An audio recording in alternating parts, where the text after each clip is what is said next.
But you can change that the Bumpa.shop to any of these on the Bumpa business. Secondly, you can also customize your website. On the free version, the website can only look like this, but it can change to this. And you get more options for designs. You can change the colors like this or any of these other cool stuff. Thirdly, you also get messaging credits. Now, I'm sure you know that on the Bumper app, you can send bulk SMS and emails to your customers. But what you might not know is that can only be 100 credits. But on the business plan, you can send as much as 1,000 messaging credits to send bulk SMS and emails to your customers. So my favorite part, integration. You can now integrate every single thing you use for your business with your Bumper apps. For example, Pixel.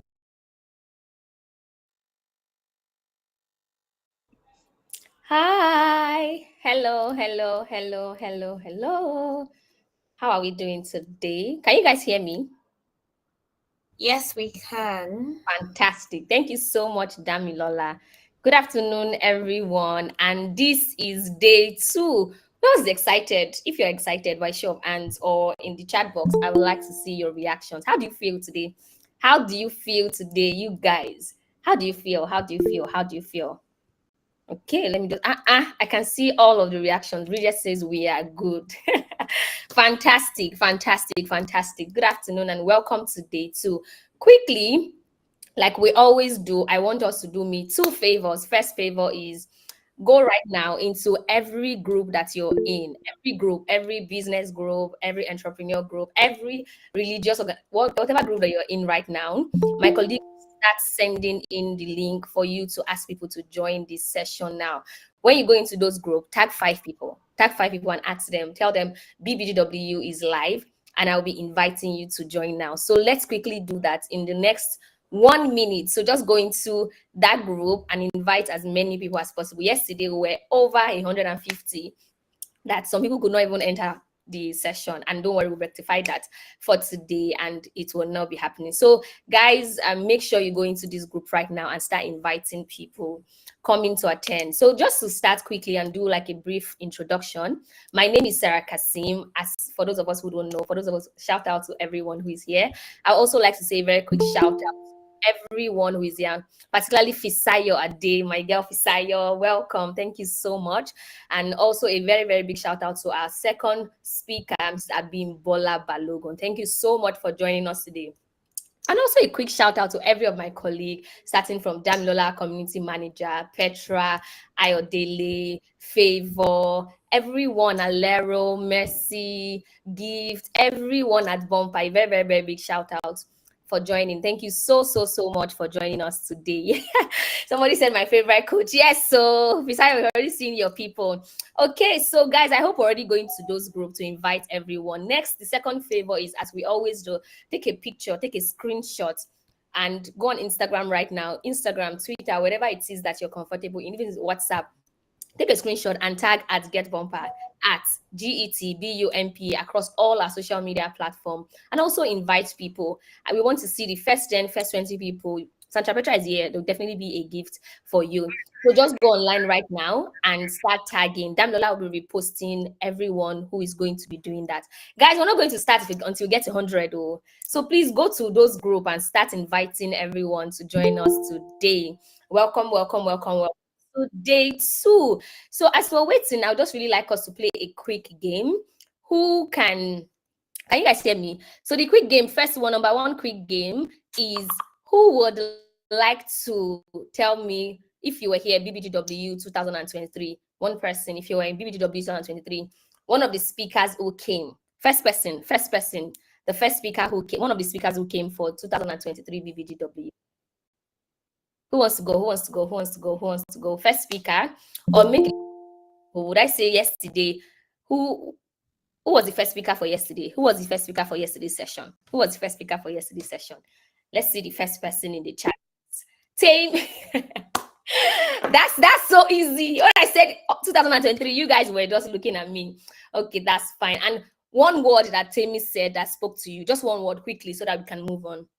Just one word that spoke to you yesterday, and you will be implementing, not just speaking to you, that you also be implementing. One word.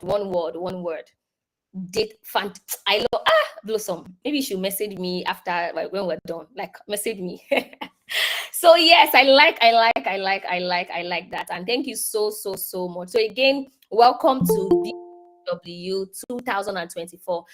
BBGW is Bumper Business Growth Workshop. And the goal for Bumper Business Growth Workshop is very simple.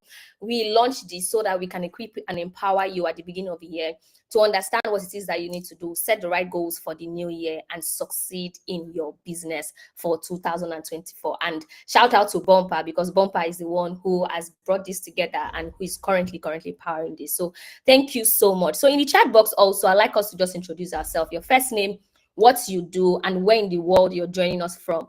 So that's one of the things that we like to do, because we always say when you're in a new place, just make sure you try as network as much as you can. So in the chat box, quickly, your first name, where it is in the world you're joining us from, and what you do, where it is in the world you're joining. My name is Conita. Conita, I remember you were here yesterday. I was supposed to give you. Thank you.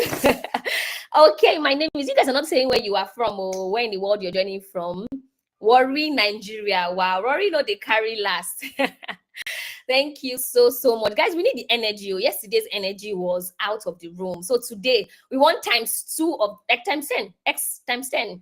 Fantastic, Emeka. Thank you so much. And we'll just continue. Next on this item today, I'll be inviting one of my colleagues at Bumper, our marketing lead, who will be telling us about Bumper, the different kinds of options that we have at Bumper, and how Bumper can be useful to your businesses. So Ayodele Ogunkunle, please, you can take the mic.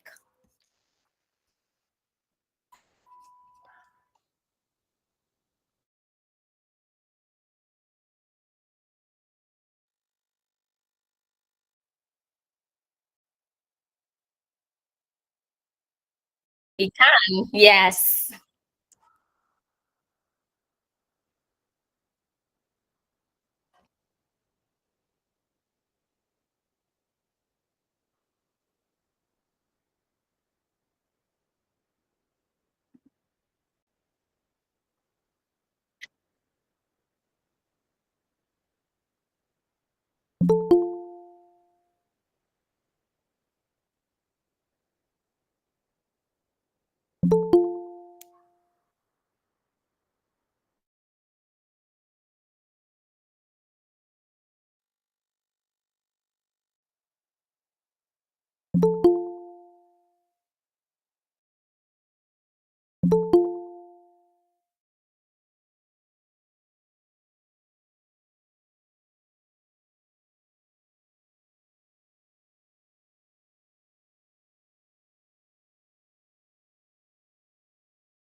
Thank you so much, Ayo Dile. Guys, let's just give Ayo a round of applause and do that the bumper way. Thank you so much, Ayo. So next, we'll be inviting Damilola to introduce the speaker. But before Damilola comes on, I wanted to just really farms the speaker a bit. The speaker is my friend. So Damilola, please do the honors and introduce Fisayo. All right. Thank you so much, Sarah. Me too, I'm fancying Fisayo. Even though I know I'm from a fancying you. So hi everyone. I hope you're really excited because I am, right? There's so much to be learned from this class today. There is so much. So get ready to jot things down and get ready to learn a lot, right? So Fisayo Adeyemi is the founder and lead career coach of Rain Consult, a coaching and consulting company that equips young professionals with necessary skills, knowledge, and mentorship to build fulfilling careers. Fisayo Adeyemi is a certified business analyst professional with 5 years of experience solving industry problems across government, private, and non-profit sectors. She's very passionate about personal development and growth, and she has the curious mind of a child, the determination of a soldier, and a heart of a servant leader. She has a first class degree in accounting from Landmark University. Fisayo is serving on the board of International Institute of Business Analysis, Nigeria chapter, as Director of Communications, where she manages a team of volunteers. She is the founder and lead career coach of Rain Consult, coaching and consulting company, equipping young professionals with the skills needed to build fulfilling careers. So, guys, with a round of applause, like you know how we do it the bumper way, right? We need to make Fisayo feel very special. So let us welcome Fisayo as she takes the floor. So, guys, let's do it. In the comment section, just start hailing Fisayo. I want her to feel special. Let her know that these people are special people, right? So thank you, Fisayo. You have the floor.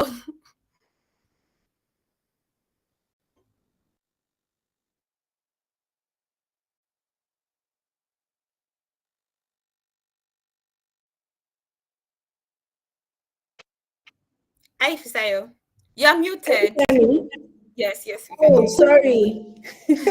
I'm sorry. Can you hear me now? Yes, we can. We can hear you now. Oh, okay. Hi, everyone. Thank you so much for having me. Can you guys see my screen? I'm so excited. I can see some of my people here. Thank you guys so much. Yeah, I mean, I've been following all of the classes that we've been having, and I know that you guys have learned so much. Bumper, you guys are.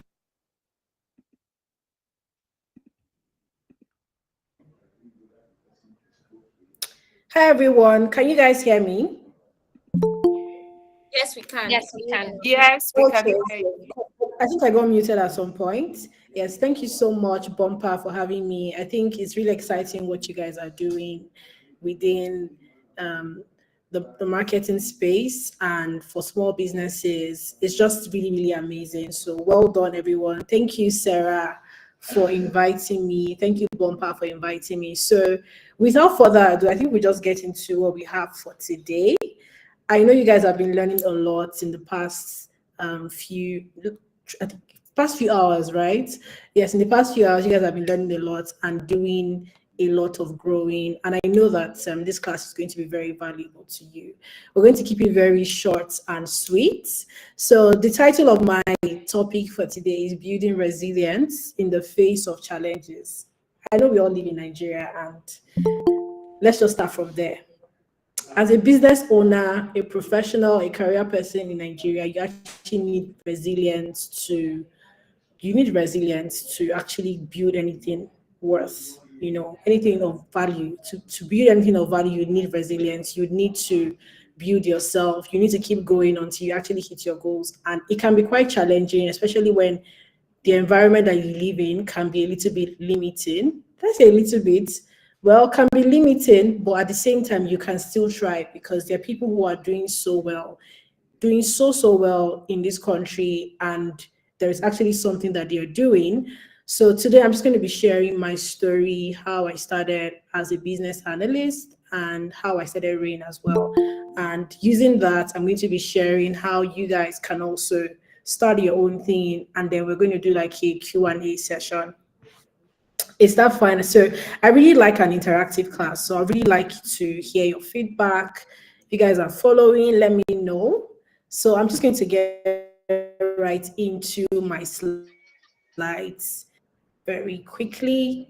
So we're just going to be talking about a few things. What is resilience? Finding your path, visioning, defining yourself, redefining yourself, building from scratch, value-driven, solution-minded person, and then we would now do a little bit of call to action, and then we'll call it a day. Is that fine? Okay, I want to see your comments in the chat box. Awesome. Or your reactions. Anyone is fine. Thank you. Okay, so what is resilience? Resilience is the ability to bounce back from adversity, the ability to adapt to change, to grow stronger through challenges, and it involves the capacity to withstand and overcome difficult situations, stress, or trauma, and emerge even stronger. The truth is, a lot of us might fall when it comes to resilience. A lot of people think that they do not have resilience, but the truth is that you're stronger than you actually know. Until you actually hit rock bottom, sometimes you don't know how strong you are. And to build a sustainable business, to become anything anything of value, to become somebody who you want to be proud of, you actually need to build resilience. And the truth is, I always tell people that resilience can be built. Resilience can be built. You can build resilience. You can become stronger every single day. But then it takes practice and actually learning to build capacity. So let's just continue with my slides. So I want to talk about finding your path, and for you to even build resilience, like in what area are you building resilience? And I think it's very important to know what your values are and what your goals are, what your aspirations are. For me, when I started business analysis, it was at a time in my life where I was totally confused. I had no idea what I wanted to do with myself. I was just like taking life per day. I didn't really have a vision or a goal for myself. And I think this was in 2020. And then a friend walked up to me and told me about business analysis on a very random day. And I felt like, okay, what is this whole thing about? And then because I was very curious about it anyway. So I went ahead and then I read about it. And I was like, this sounds like me. And then from there, I picked interest. And the truth is, the reason why I have been able to build so much in such a short time is because I genuinely like what I'm doing. I'm interested in it. And then I try to focus on things that I can control, things that within my control. The truth is, most people like to feel in control. We all want to feel like we know exactly what we're doing. But there's certain things that you're not going to be able to control, and you have to be okay with that. So another thing you want to be able to do is set realistic goals and expectations.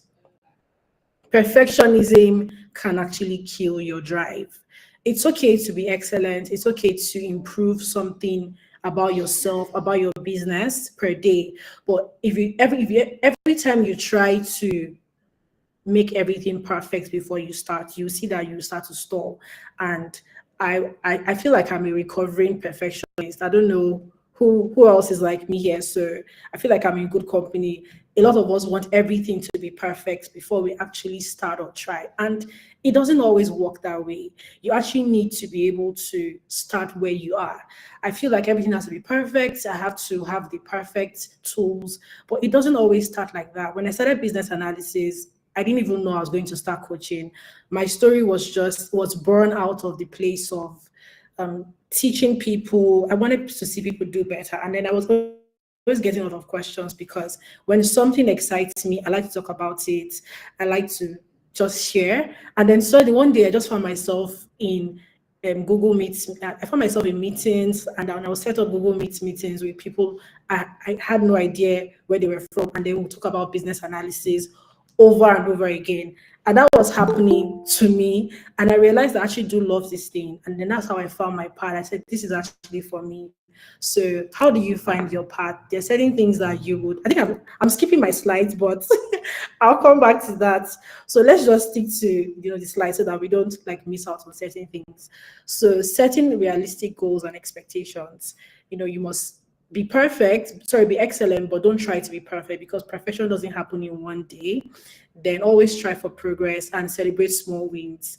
I know that sometimes we always feel like we have to have like really big wins before we celebrate. When you go on LinkedIn, everybody just has one thing. I am happy to announce that. I am happy to announce that. You're like, oh my god, maybe what you just did was just onboard one client, and you feel like it is not enough. It's not. I don't think you should see it that way. That's actually progress. So sometimes I think we compare ourselves in a very unfair way. Somebody who is announcing, I'm happy to announce that back to back. These people have built like a track record. They have built something, right? They have built something that over time it's just easy for people to acknowledge them. But you're just starting out on your own journey. And somebody who is like 10 years, 20 years into their journey, you're comparing yourself to them. Like, it doesn't always work that way. And you'd always end up feeling depressed if you do that. So celebrate your own wins. If you call it a win, like I always say, it is a win. Whatever it is, as long as you consider it a win, it's a win. So try to celebrate yourself, and you notice that you'd be encouraged to do more. Another thing is, you want to build a growth mindset. I don't know how much when I think about how I was living my life before 2020, I wondered how I was coping, because I was not intentional about anything at all. But I remember when I found business analysis, I wanted to learn more.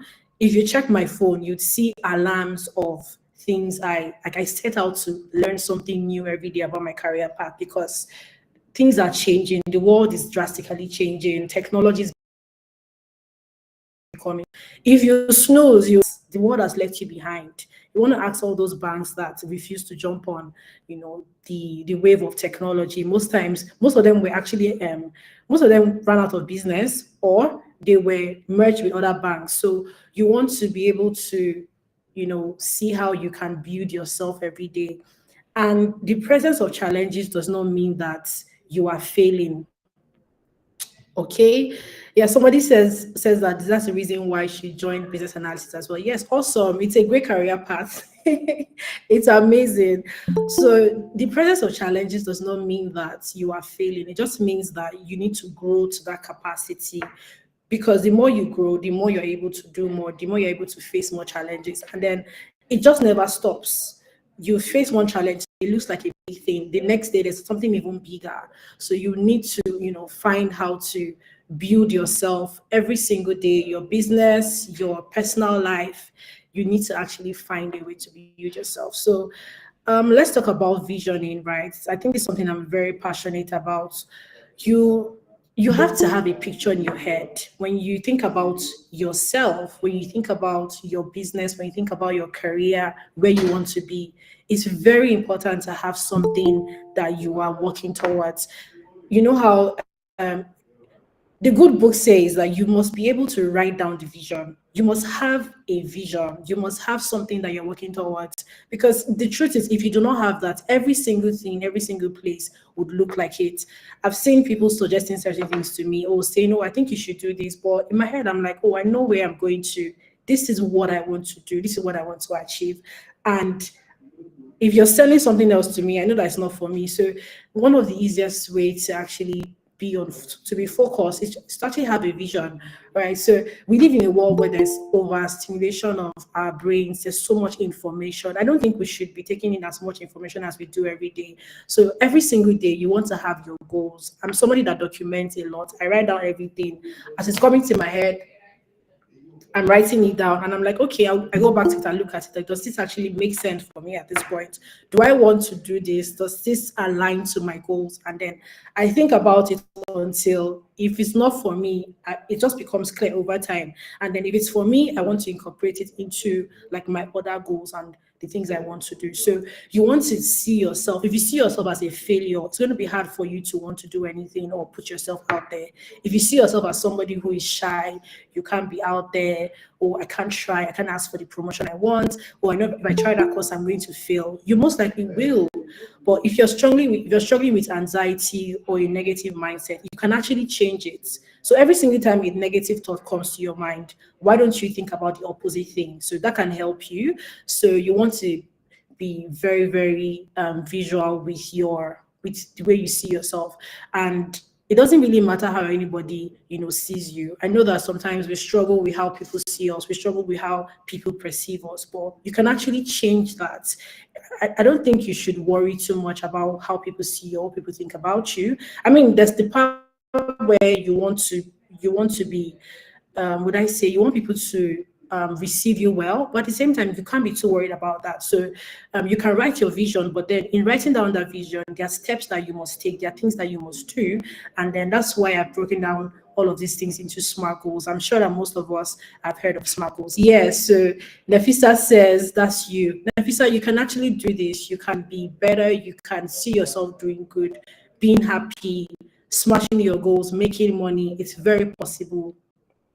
So maybe I'll touch a little bit on that, but I just want to quickly see how we can finish my slides on time.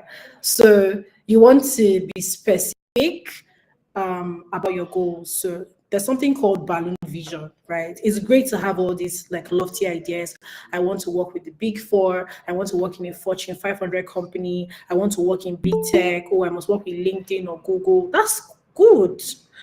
That's really good dreams. But the truth is that if you actually do not work towards it, it's not going to come to fruition. And I'm going to show you how you can do it. Okay. So whether it's a career, whether it's a business that you want to start, you want to be specific. What kind of business do I want to start? Okay.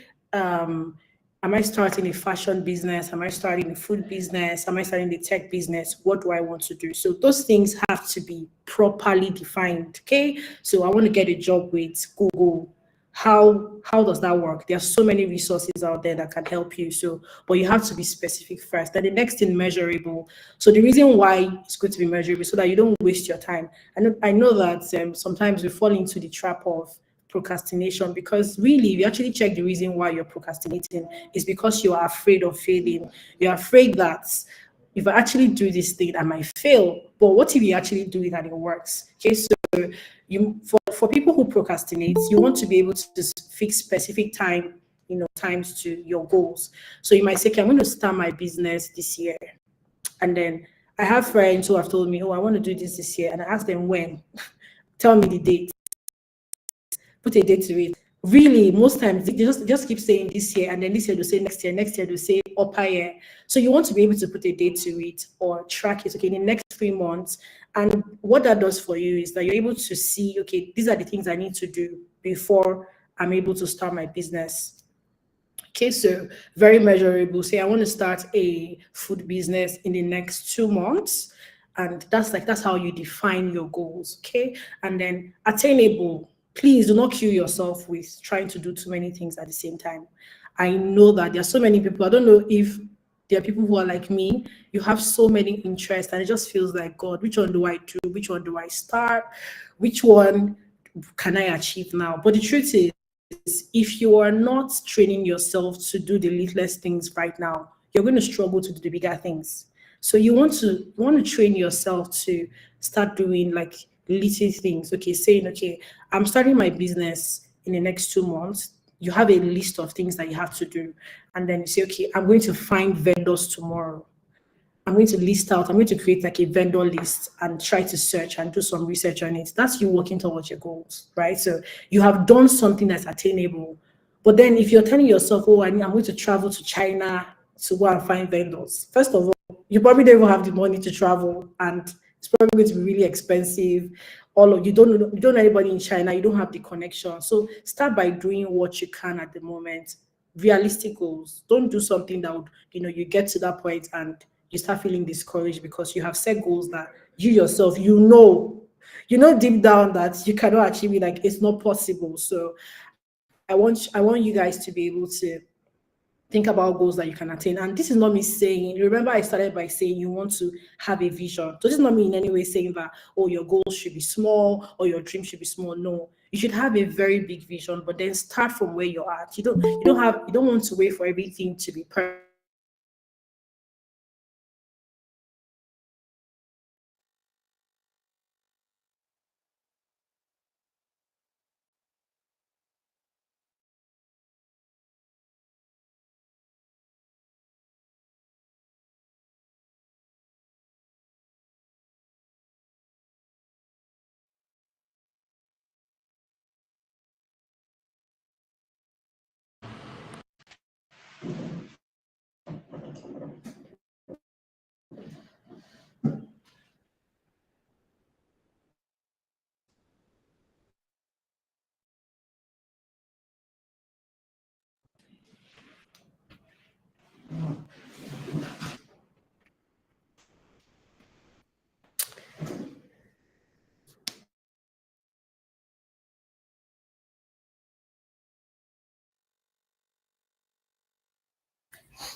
Hello, Fisayo. Hi, Fisayo. Can you hear me? Okay, guys. So while we wait for Fisayo to join back, can somebody please let me know something that they've learned so far? So I want to hear everything that you've learned so far in the comment section. So let's begin to have it. Like, what's that one thing that have stood out for you? Progress, not perfection. Nice. Write the vision. Awesome, awesome, awesome. Let's keep it coming. Having a vision, set realistic goals. Start from where you are. Guys, you guys are just blowing my mind. Start with what you have. Awesome, awesome, awesome. Let's keep it coming. Let's keep it coming. Put yourself out there. But Esther, with this that you've earned, would you be putting yourself out there? I want to see you respond, because it's not just enough to actually learn these things, right? We need to be able to practice every single thing that we're learning. Don't see yourself as a failure. Your mindset matters. Awesome, awesome, awesome, awesome. So Sarah, would you like to come in here? Okay, so my network was streaming. Yeah, thank you so much. Okay, so I can see already in the chat box that Damilola already started engaging you. And just as we're waiting for Fisayo to come back on the network, I think that's just really great if Alero, are you available? So I know that yesterday we started speaking on bumper growth, and there were a few of us here who were already asking, oh, what's bumper growth? What's bumper growth about? What's this and what's that? So Alero will be coming on right now. She'll come in 2 times. She's going to be buying this time as we're waiting for Fisayo. So as soon as Fisayo comes in, Fisayo will just continue. So Alero, you have 2 slots. Please come on and just talk about. Hi everyone. Good afternoon. It's amazing to see everyone here again. Yesterday, you guys did amazing, and today, like even me, I'm just like, oh my god, you guys are just blowing my mind. Thank you so much for being here. Let me just jump right at it. So, what you already know about Bumper is the starter plan, which is a free plan, and also the growth the pro plan, which is actually the 15,000 naira plan. So now we have the highest plan now, which is being launched next week. And what is called is the Bumper Growth Plan. So basically, this plan is for business owners who have physical locations, either 1 or 2. And what we do is, everything you have on the Pro plan, you're going to get it on the Bumper Growth Plan with additional features. There are additional features such as the point of sale system. This point of sale system basically connects your inventory from your physical location and connects it to your store online. That's your website. So which means that when your customers are walking to your store to buy anything from you, just like a supermarket, you're able to, spool your inventory directly from your website and even give your customers a receipt immediately. You also have the multi-location feature, which means that if you have more than one location, you're able to, move your inventory from one location to the other, being able to track everything as it goes. We also have the Bumper Virtual Terminal. In fact, this one is the best. What this one does for you is it connects your order to your payment. When customers make payment for an order, there's sometimes that when they make payments, you're not able to track who made a payment for what. So you have to now go and start doing another type of reconciling and all of that. Again, what the Bumper Terminal does for you is when a customer makes payment in 5 seconds, like you can mark my word, in 5 seconds, you get your alert immediately. You can get this alert by yourself. However, we would suggest that you add either your sales representative or the person that handles your accounting as a recipient to receive the alert. So the alert comes to your phone on WhatsApp via Paystack. Immediately you will get this alert. Immediately your customer makes payment. You don't need to be calling, or your sales representative don't need to be calling madam or calling Oga every time to confirm payments. We are taking that stress away. We also have the barcodes inventory scanner. What this does for you is it helps you to upload your inventory very easy. What happens is that once your product comes, because we know that a lot of you have a lot of inventory, so with the barcode scanner, you are able to, upload products, easily and real quick. What the Bumper Growth Plan does for you again is you get an account manager. So which means that when you have issues, when you have complaints, you're just a WhatsApp away. You just send us a WhatsApp message, because we have a dedicated WhatsApp group for you and your staff. So you have dedicated, like we will pay attention to you, answer all your questions. If you have any issues, maybe you're going through something on your app and you have complaints, or you want help in getting to the next level, we do that for you. We are also your partner. We do this because, I'm sure a lot of merchants that are already using Bumper along the years can see that we develop our products for you. If you see a new feature, it was a feedback we've gotten from a merchant and we are implementing it immediately. So what this growth plan does for you is you are able to tell us, oh, I've been able to do this. For instance, our QR barcode scanner, we're speaking with one of our merchants, and she told us that she has plenty goods, and she would rather have like a label on her product and the QR scanner, whereby once she puts the product, she will just say, it will automatically, copy the product barcode, goes on our inventory. And we were able to build it for her. And I can say that by next week, we'll put it out to the public for everyone to start using. I don't want to take too much of your time. This is just a brief summary of what the Bumper Growth Plan can do for you. This plan goes for 200,000 naira. And like I said, all these amazing new features, you can only experience it on Bumper Growth Plan. So I'm going to put my email address on the chat box, so that if you have any questions or you're interested in the Bumper Growth Plan, please send me an email. I'm still going to come again to talk about it. But if you have any questions, I am watching the chat box and I'm ready to answer you. Thank you so much. Thank you so much, Alero. Thank you very, very, very much. So guys, I'm sure that as you're listening to Alero, she will drop her email and she will definitely be following up on you. So as we're buying time and waiting also for, if anyone, can you ask your question quickly? So waiting for her to ask her question. Charity just did ask a question.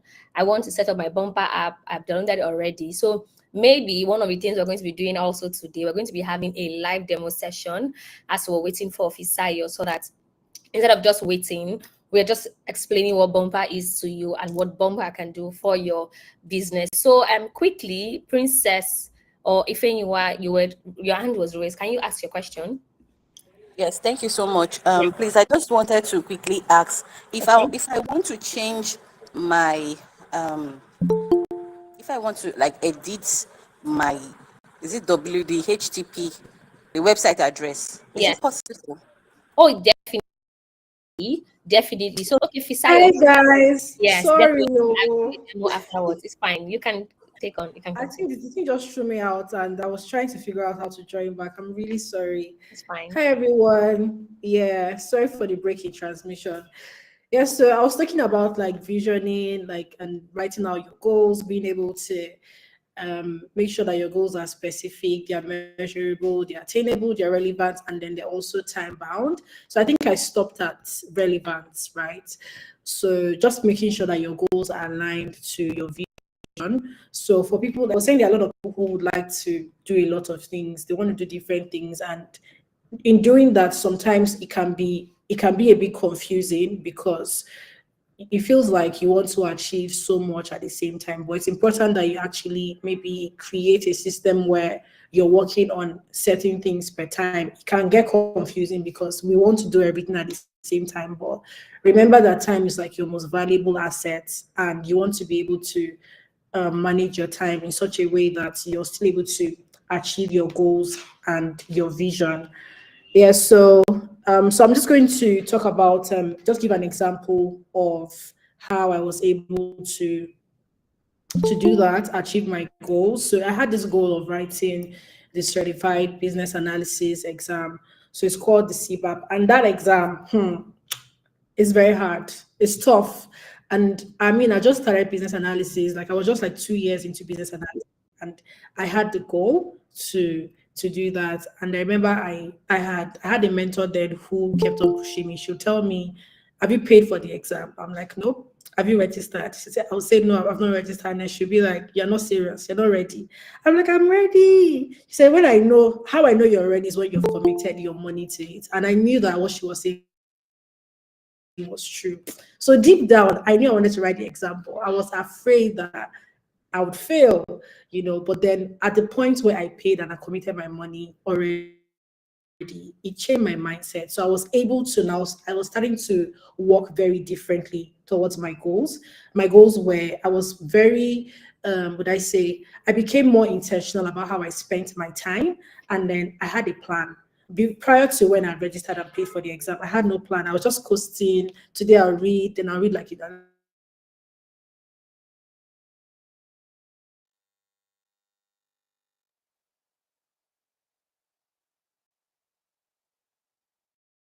Hello, can you hear me? Or is it Fisayo's? Can you guys hear me? Yes, we can hear you, Sarah. Okay, fantastic. Yes, I can hear you. Okay, so as we're waiting, Damilola, maybe you just check in on Fisayo. I have a couple of people asking about Bumper and demo. So maybe what I would do as we're waiting on Fisayo, we will just Fisayo, please, if you're live, just let me know. I would just want us to buy time and host the demos. Okay, Fisayo, you can continue. Hello, can you hear me?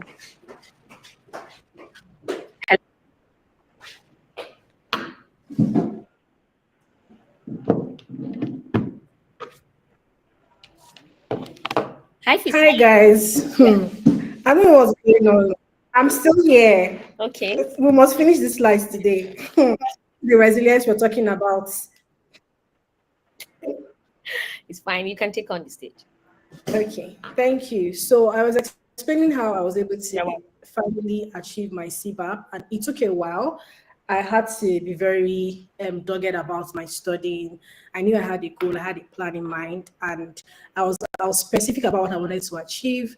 And then I measured the timing was okay. In 1 year, I should be able to write this exam. So I started taking classes. I took classes for like 6 months because it's quite a lot. So I took classes for 6 months, and then eventually I made sure that, of course, and it was aligned to my plan, because as a business analyst, you want to keep building yourself. You want to have some kind of knowledge that makes you stand out. And the truth is, once you have a CBAP or any form of certification, people know that you know what you're talking about. So it also helped my business in the sense that people trusted my voice more. People saw me as somebody who could be, who could actually impact them in some way. So I think that helps. And I think that you can just use that as a template to continue to build yourself as an individual. Yeah, so defining yourself, one thing that helped me is because I know who I am, and I know the things I want to achieve. I know my strengths. So I try to maximize on my strengths. So I think a lot of people look at their weaknesses and they feel like, oh, I must be better. This weakness, I'm going to overcome it. And then they keep ignoring like areas in which they are better. So why don't you look at your strengths and then capitalize on that? You can build your weaknesses, but then make sure that you are building your strengths. Make sure that you are also living authentically. Be true to who you are. When I don't know, there are people who have told me, oh, I think you'd be great at this particular career path. So I had a first class in accounting, and most people just think, oh, you must really love finance. But it's far from it. Eventually, I might do something in finance later. But right now, that I know that I'm not interested. And if you bring it to me, I'm just looking at you beside, I'll be like, okay, let's see how it goes. But the truth is, you want to be true to yourself. I know that we might have friends, parents, and people around who feel like there's something else they want you to do. I think it's better that you live authentically, do what fits with your value. I know that there's some job opportunities that might come your way, and those job opportunities might not align to your values. So what would you do at that point? So your values have to be stronger than your desire to make money.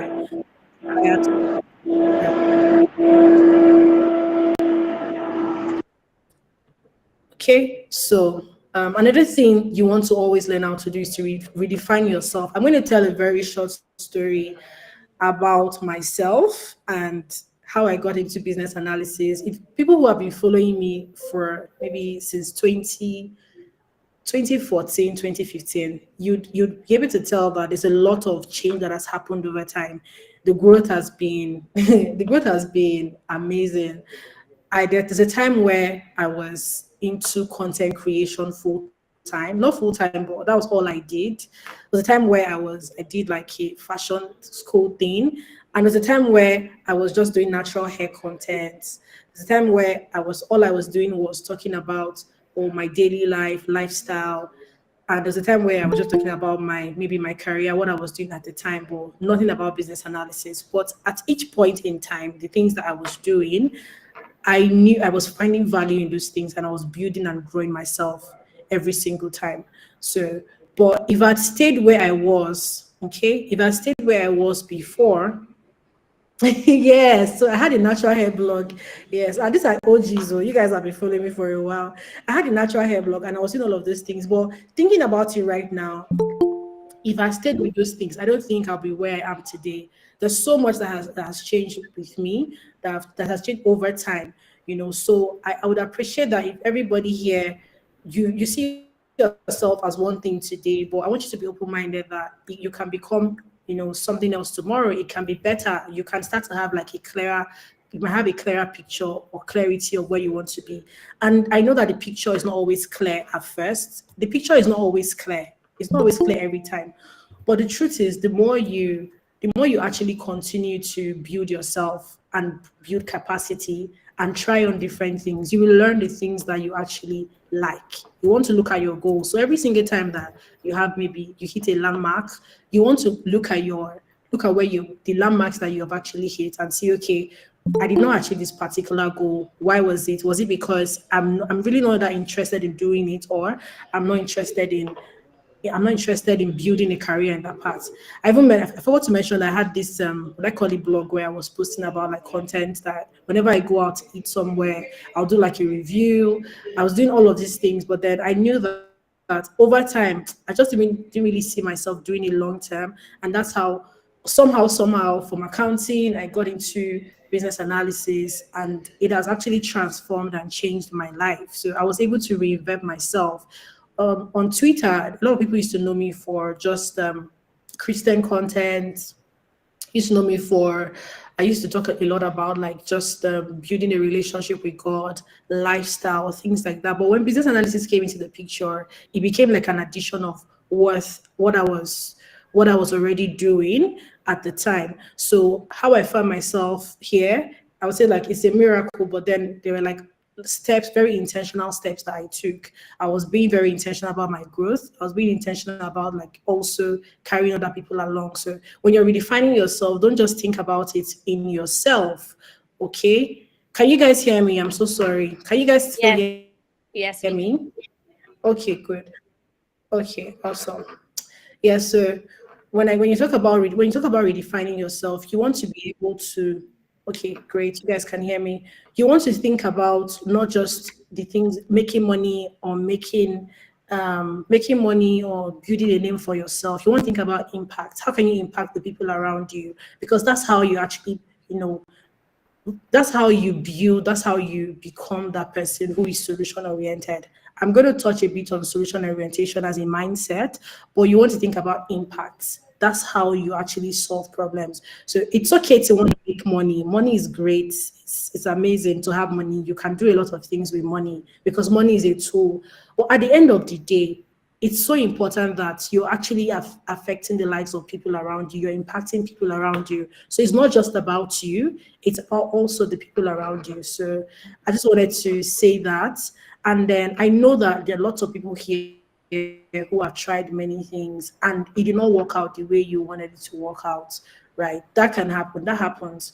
But the truth is, you can always start all over again.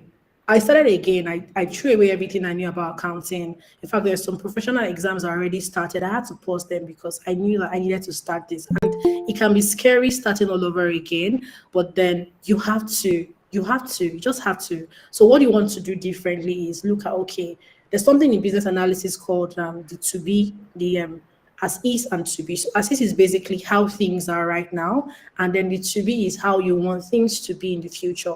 So you want to look at what happened. Like this thing failed, this thing did not go the way I wanted it to go. So you want to look at what happened and pick out the lessons from it so that next time you don't repeat the same mistakes. So your assist right now is okay, I am currently in this career path, I'm unfulfilled, I hate my boss. I hope you don't hate our bosses. I don't like my job and I am struggling. So what do I do? How do I move from where I am to where I want to be? I want to achieve I want to achieve a bigger goal than this. I feel like my life is so much more than where I am right now. But you have to be faithful with where you are. I feel like a lot of us, we live in the future a lot. And that used to happen to me. I would tend to ignore doing some of the things that I ought to, because I'm like, no, I'm going there, I want to do. And we keep ignoring like the small things that we need to do on a daily basis. So that's what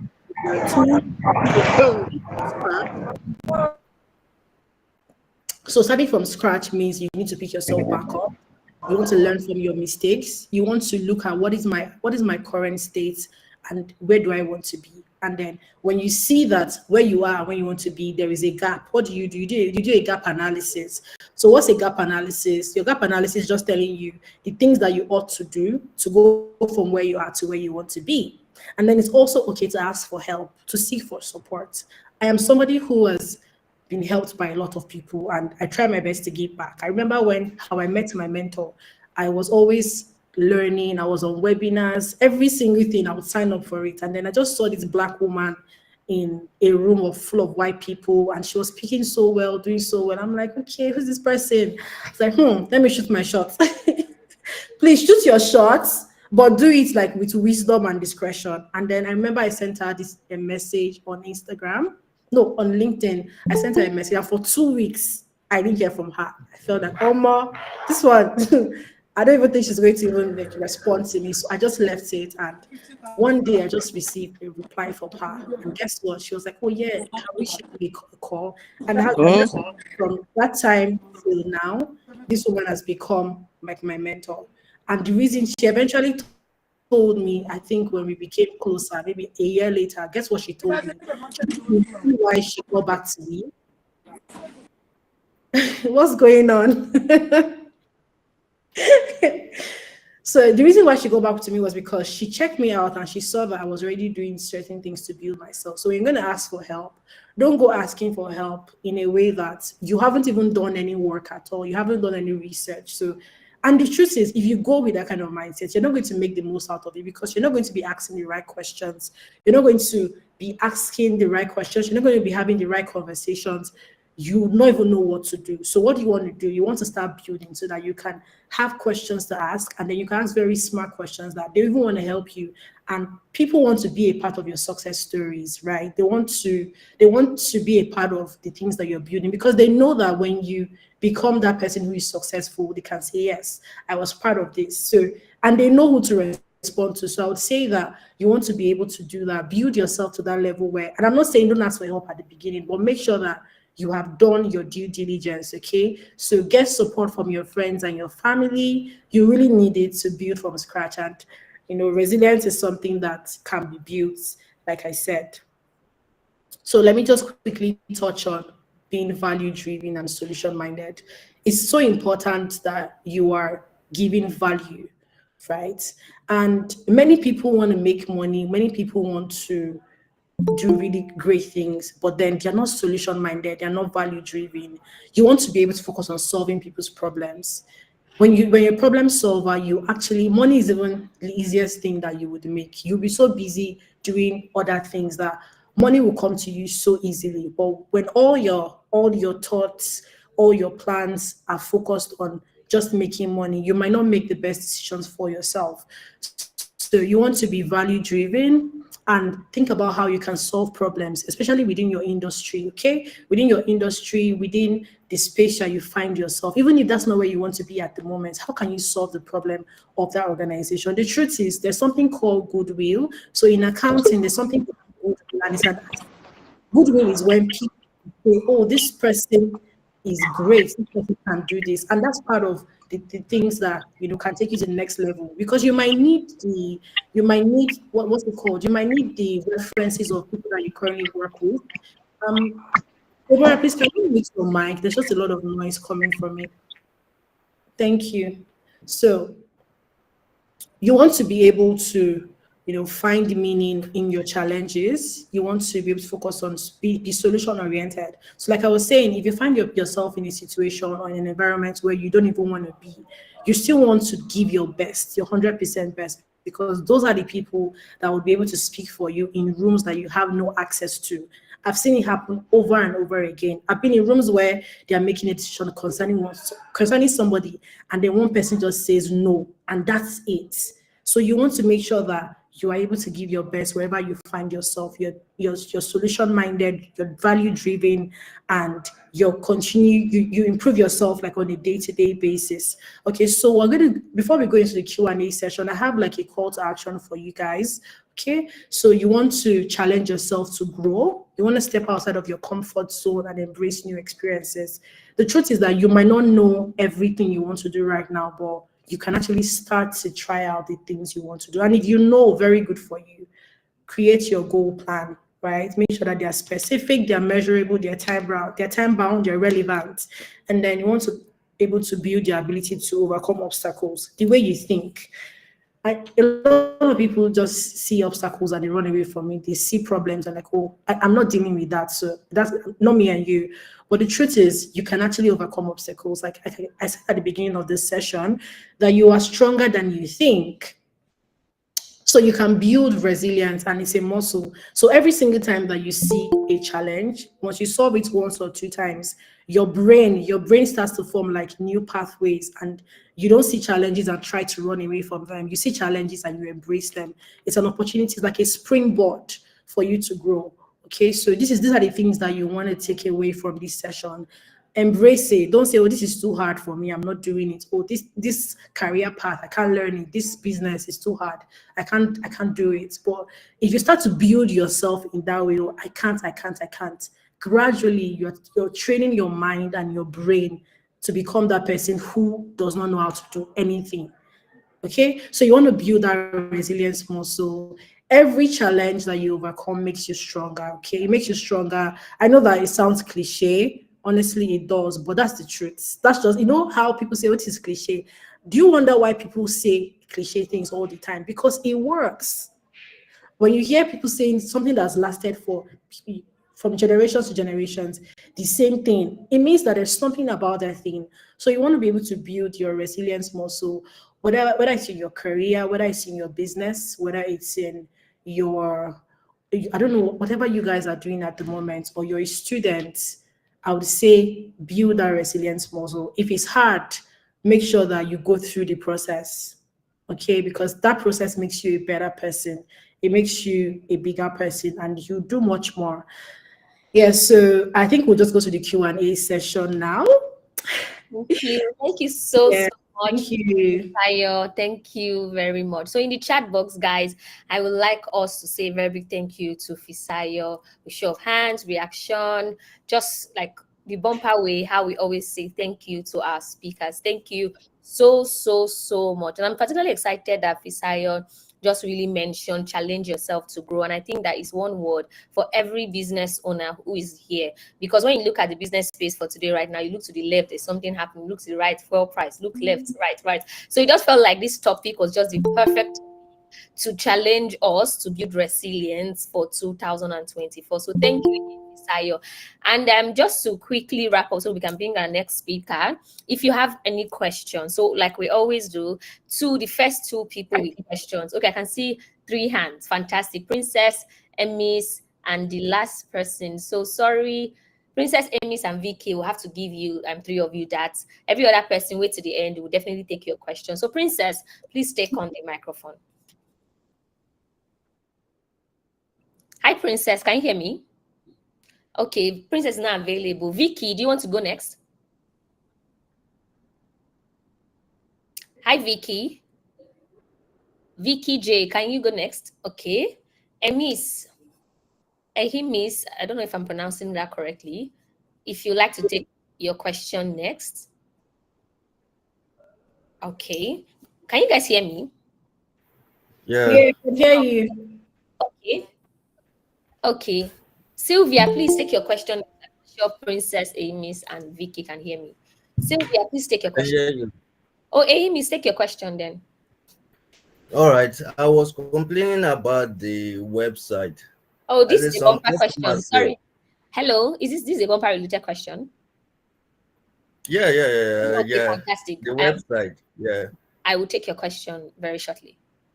All right. So that our speaker can go. We'll just, yes. Don't worry, definitely I'll take your question. Oh, Sylvia or Princess. Sylvia, if you're available to talk, please take your question.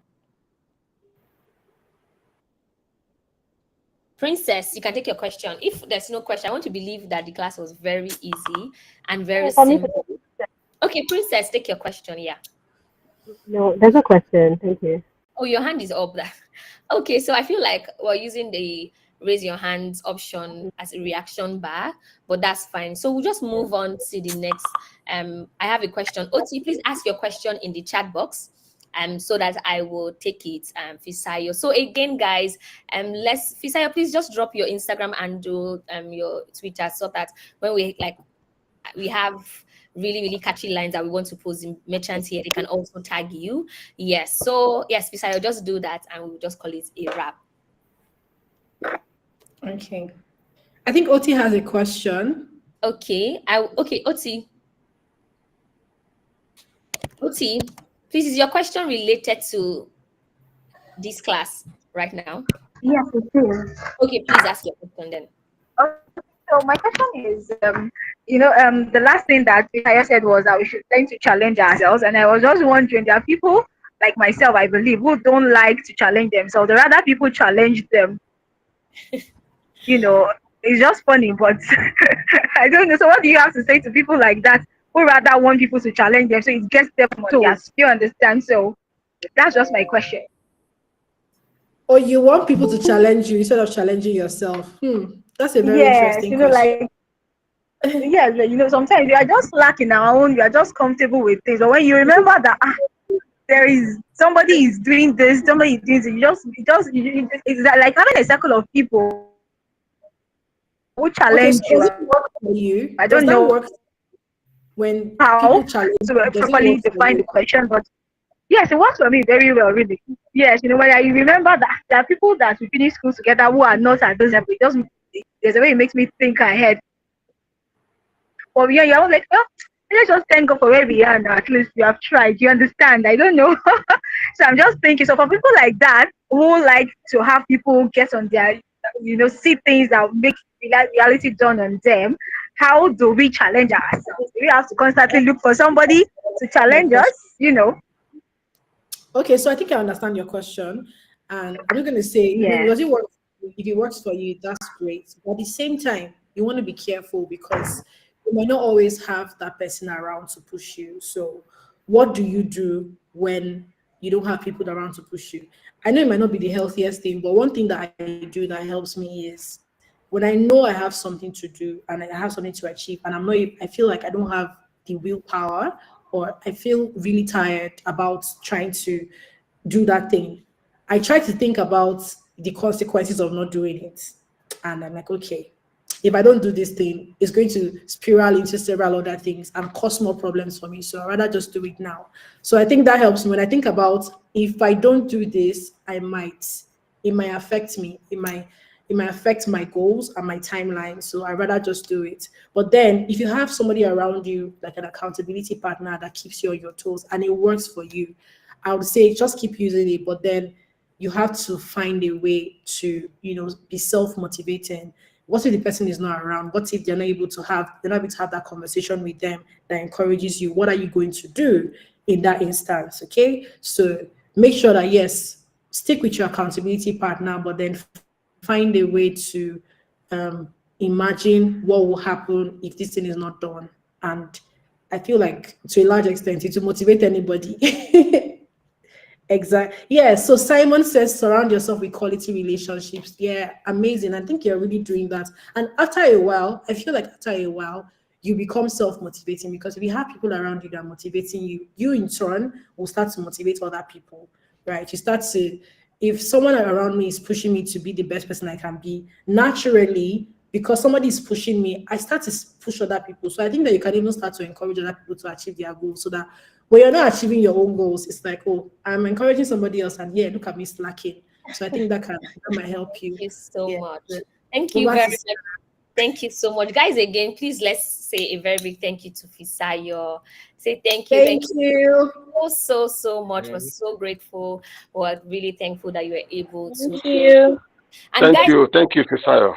you're welcome. So guys, we've been saying so far, let's not forget to stay to the end, because we'll be inviting Sandra Petra during the course of this conversation. And for those of us who don't know Sandra Petra is our Santa who is always coming every time to bear gifts for each and every one of us. So thank you again, Fisayo. I will just be moving right. Thank you so much. I will be moving right to the next speaker. Because we are pressed for time, and we would just really like to have our own and continue our bumper conversation. So before we go on, I'd like to ask, who is excited? Like, let me see you. Like, if you need to shake your body, like I need to see your reaction, maybe dance reaction. Who is excited? Like, shake, shake, shake. If you need to stretch, stretch, stretch.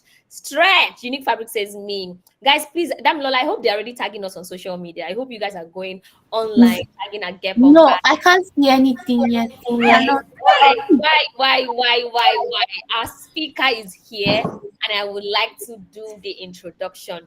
You know, like I always say, I like to farm because our speaker here today is somebody that I'm very, very, very, very, very, really amazed that I know and also have access to. I'm so grateful, first of all. Thank you so much, ma'am, for being able to be here today. And it's just a testament to the fact that we can see that a lot of people really like to support businesses that are growing. So we're so grateful. I also want to ask, you know, so fresh. I'm a So Fresh fan. Like, you can see I'm even wearing green, So Fresh and Bumper.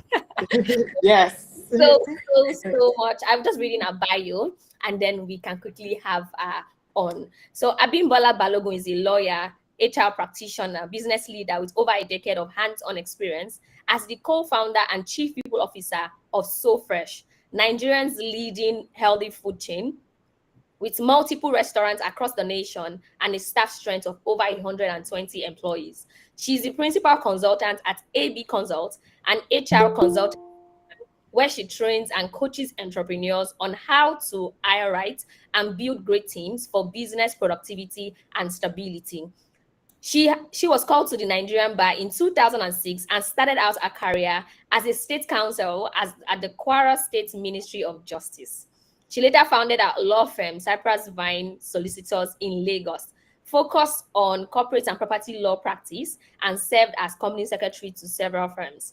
She co-founded So Fresh, Nigeria's leading healthy food chain, in 2010. Abimbola can be finally described as a growth stimulator, having managed and grown So Fresh restaurant operations for over a decade, culminating in So Fresh being nominated among the 25 most innovative indigenous businesses by Business Day in 2017. Abimbola possesses strong leadership and people skills. She's passionate about human capital development and believes that no organization can grow beyond the quality of talent in it. She's a member of the Chartered Institute of Personnel Management. She's a Goldman Sachs scholar and an alumnus of the Enterprise Development Center, Pan Atlantic University, Lagos. She was listed among the 100 most innovative female-owned businesses in Nigeria in 2017 by Y Niger. In 2019, she was also listed as one of the 100 most inspiring women in Nigeria by the leading Ladies Africa organization. She was recently honored in 2022 by the Lagos State Governor as one of the Eco 100 women for an unending commitment to a more equal and equitable world. In 2023, our company, So Fresh, emerged as the winner of the Lagos Business School Africa Retail Award. She's married to a lover and business partner, Olagoke, and together they have a burning desire to take So Fresh from Nigeria to Africa and to the rest of the world. They are blessed with 3 wonderful children with a resound, like, please guys, I can see the reaction. Like, can you feel that bio? Like, it's shaking, it's plenty. Guys, let's welcome Abimbola Balogun the Bumper way.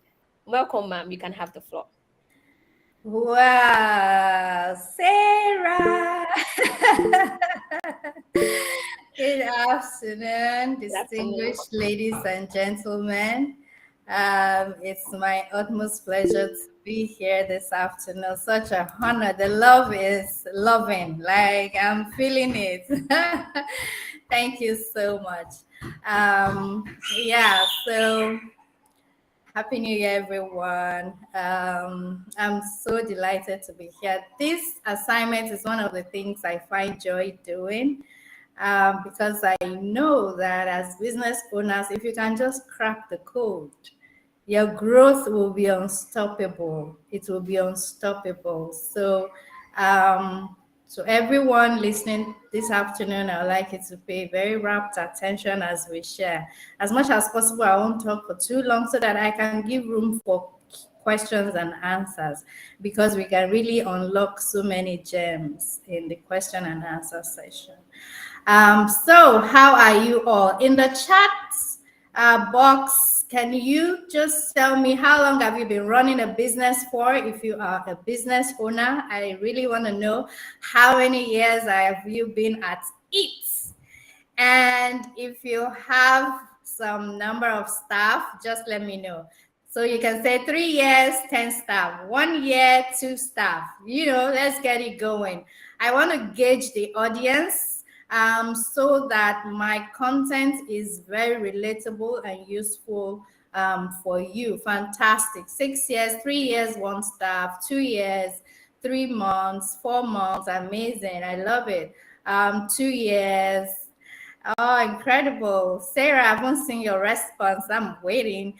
10 months, no staff, 2+ years. Thank you all. Wow, 6 years, 6 years, 6 years. I celebrate you all, because those of us doing businesses on this side of the world, we deserve, in fact, we deserve so many accolades. So well done. Fantastic. Okay. So I understand how to ensure that the content is, very useful for everyone.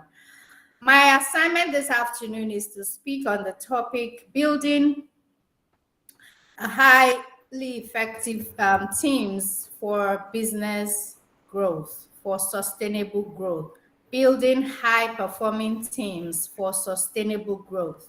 And so we will start from the keywords in that topic: high-performing teams. High-performing teams. So there are teams and there are high-performing teams. And the fact that you have 3 staff, you have 10 staff, they're a group of people. Are they really a team? Are you really working as a team? How would you know if you are really working as a team?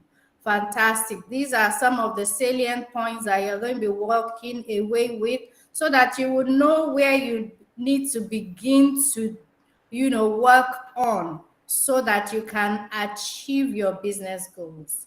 First and foremost, it's important as business owners that we set out our year. And I love that, Bumpa, thank you for organizing this incredible workshop at the start of the year, because this is a time where a lot of us just, we put together our business goals, and before you know it, even before the end of Q1, a lot of people are overwhelmed and they just want to pack everything and do something else because the work has become overwhelming and they're unable to attract the right people to work with them to achieve the business goals. So these topics go a long way in helping somebody start and end 2024 in a very amazing way. Teams. You want me to share my slides? Can I go ahead? Yes, you can. Yes, you can share your slide. Fantastic.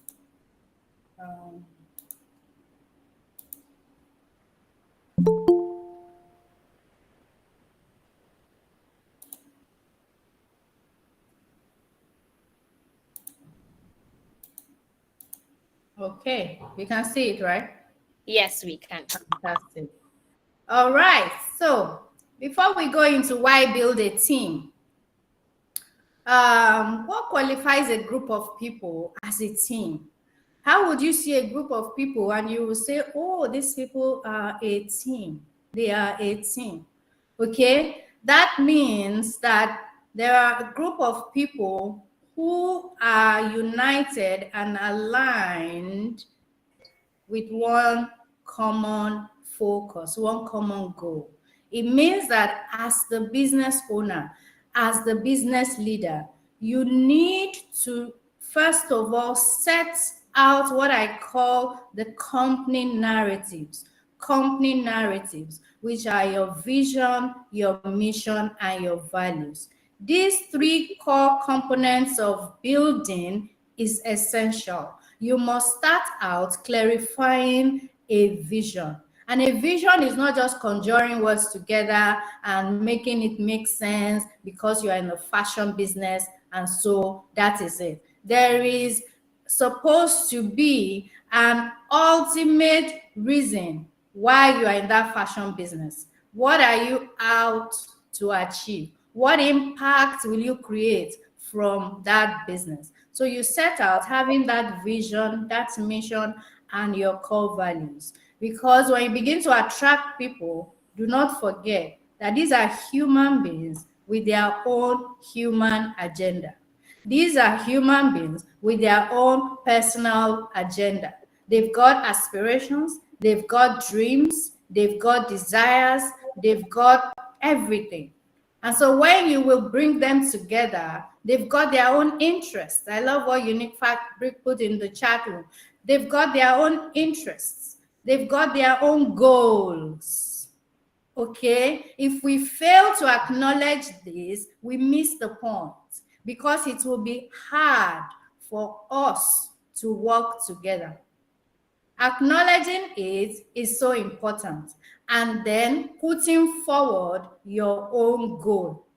Your own goal. The reason why I have hired you is because I have this dream that is bigger than myself. I am unable to make it happen. And that's why I am hiring that we can together change the world through fashion.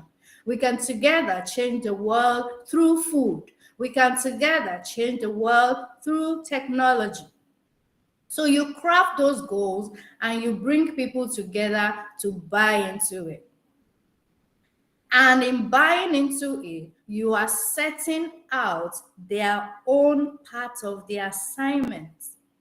So they've got to have their own goals within the bigger goal. Are you with me? So you need to give them their own goals, clearly set out. I'll give you an example. Me, that I've been preaching this team building thing, write job descriptions and all of that. I used my experience this year at home, for instance. I used to hire house helps once in a while. I just tell them what to do, show them how to do it. And sometimes I get back from work and I realize that some things are just not done. And so this year that I want to hire afresh, I told myself I need to do it right. Like what I do in my company So Fresh, let me bring it home and test if it works. And so I documented the JD, what you do on Monday, on Tuesday. Like I was so detailed. My life has never been sweeter. Since the past 2 weeks, I found out that I don't shout. I mean, it is clear. You already know. You have your score sheet already. Because you know what to do, but have you done it? So by yourself, you know that you are failing. So we are already measuring performance as we are working together. All right. And so you by yourself, if I maybe ask you to go or I give you any other penalty, you know that you deserve it. Okay? Because it is set out clearly. And I told you why I want this is because I want my home to be oozing health and happiness. And hygiene is big for me. Cleanliness is big for me. So because we have both agreed You need to make it happen. Now let's bring it back to your business. As simple as it seems, it is so powerful. So you do not assume that people should know what to do. You must also document it, communicate it, train them, and give feedbacks.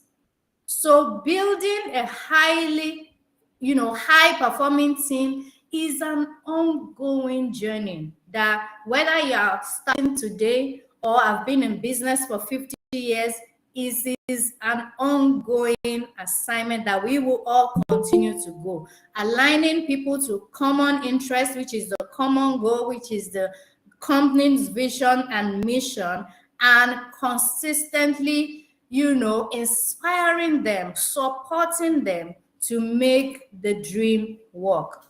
My slide is not changing for some reason.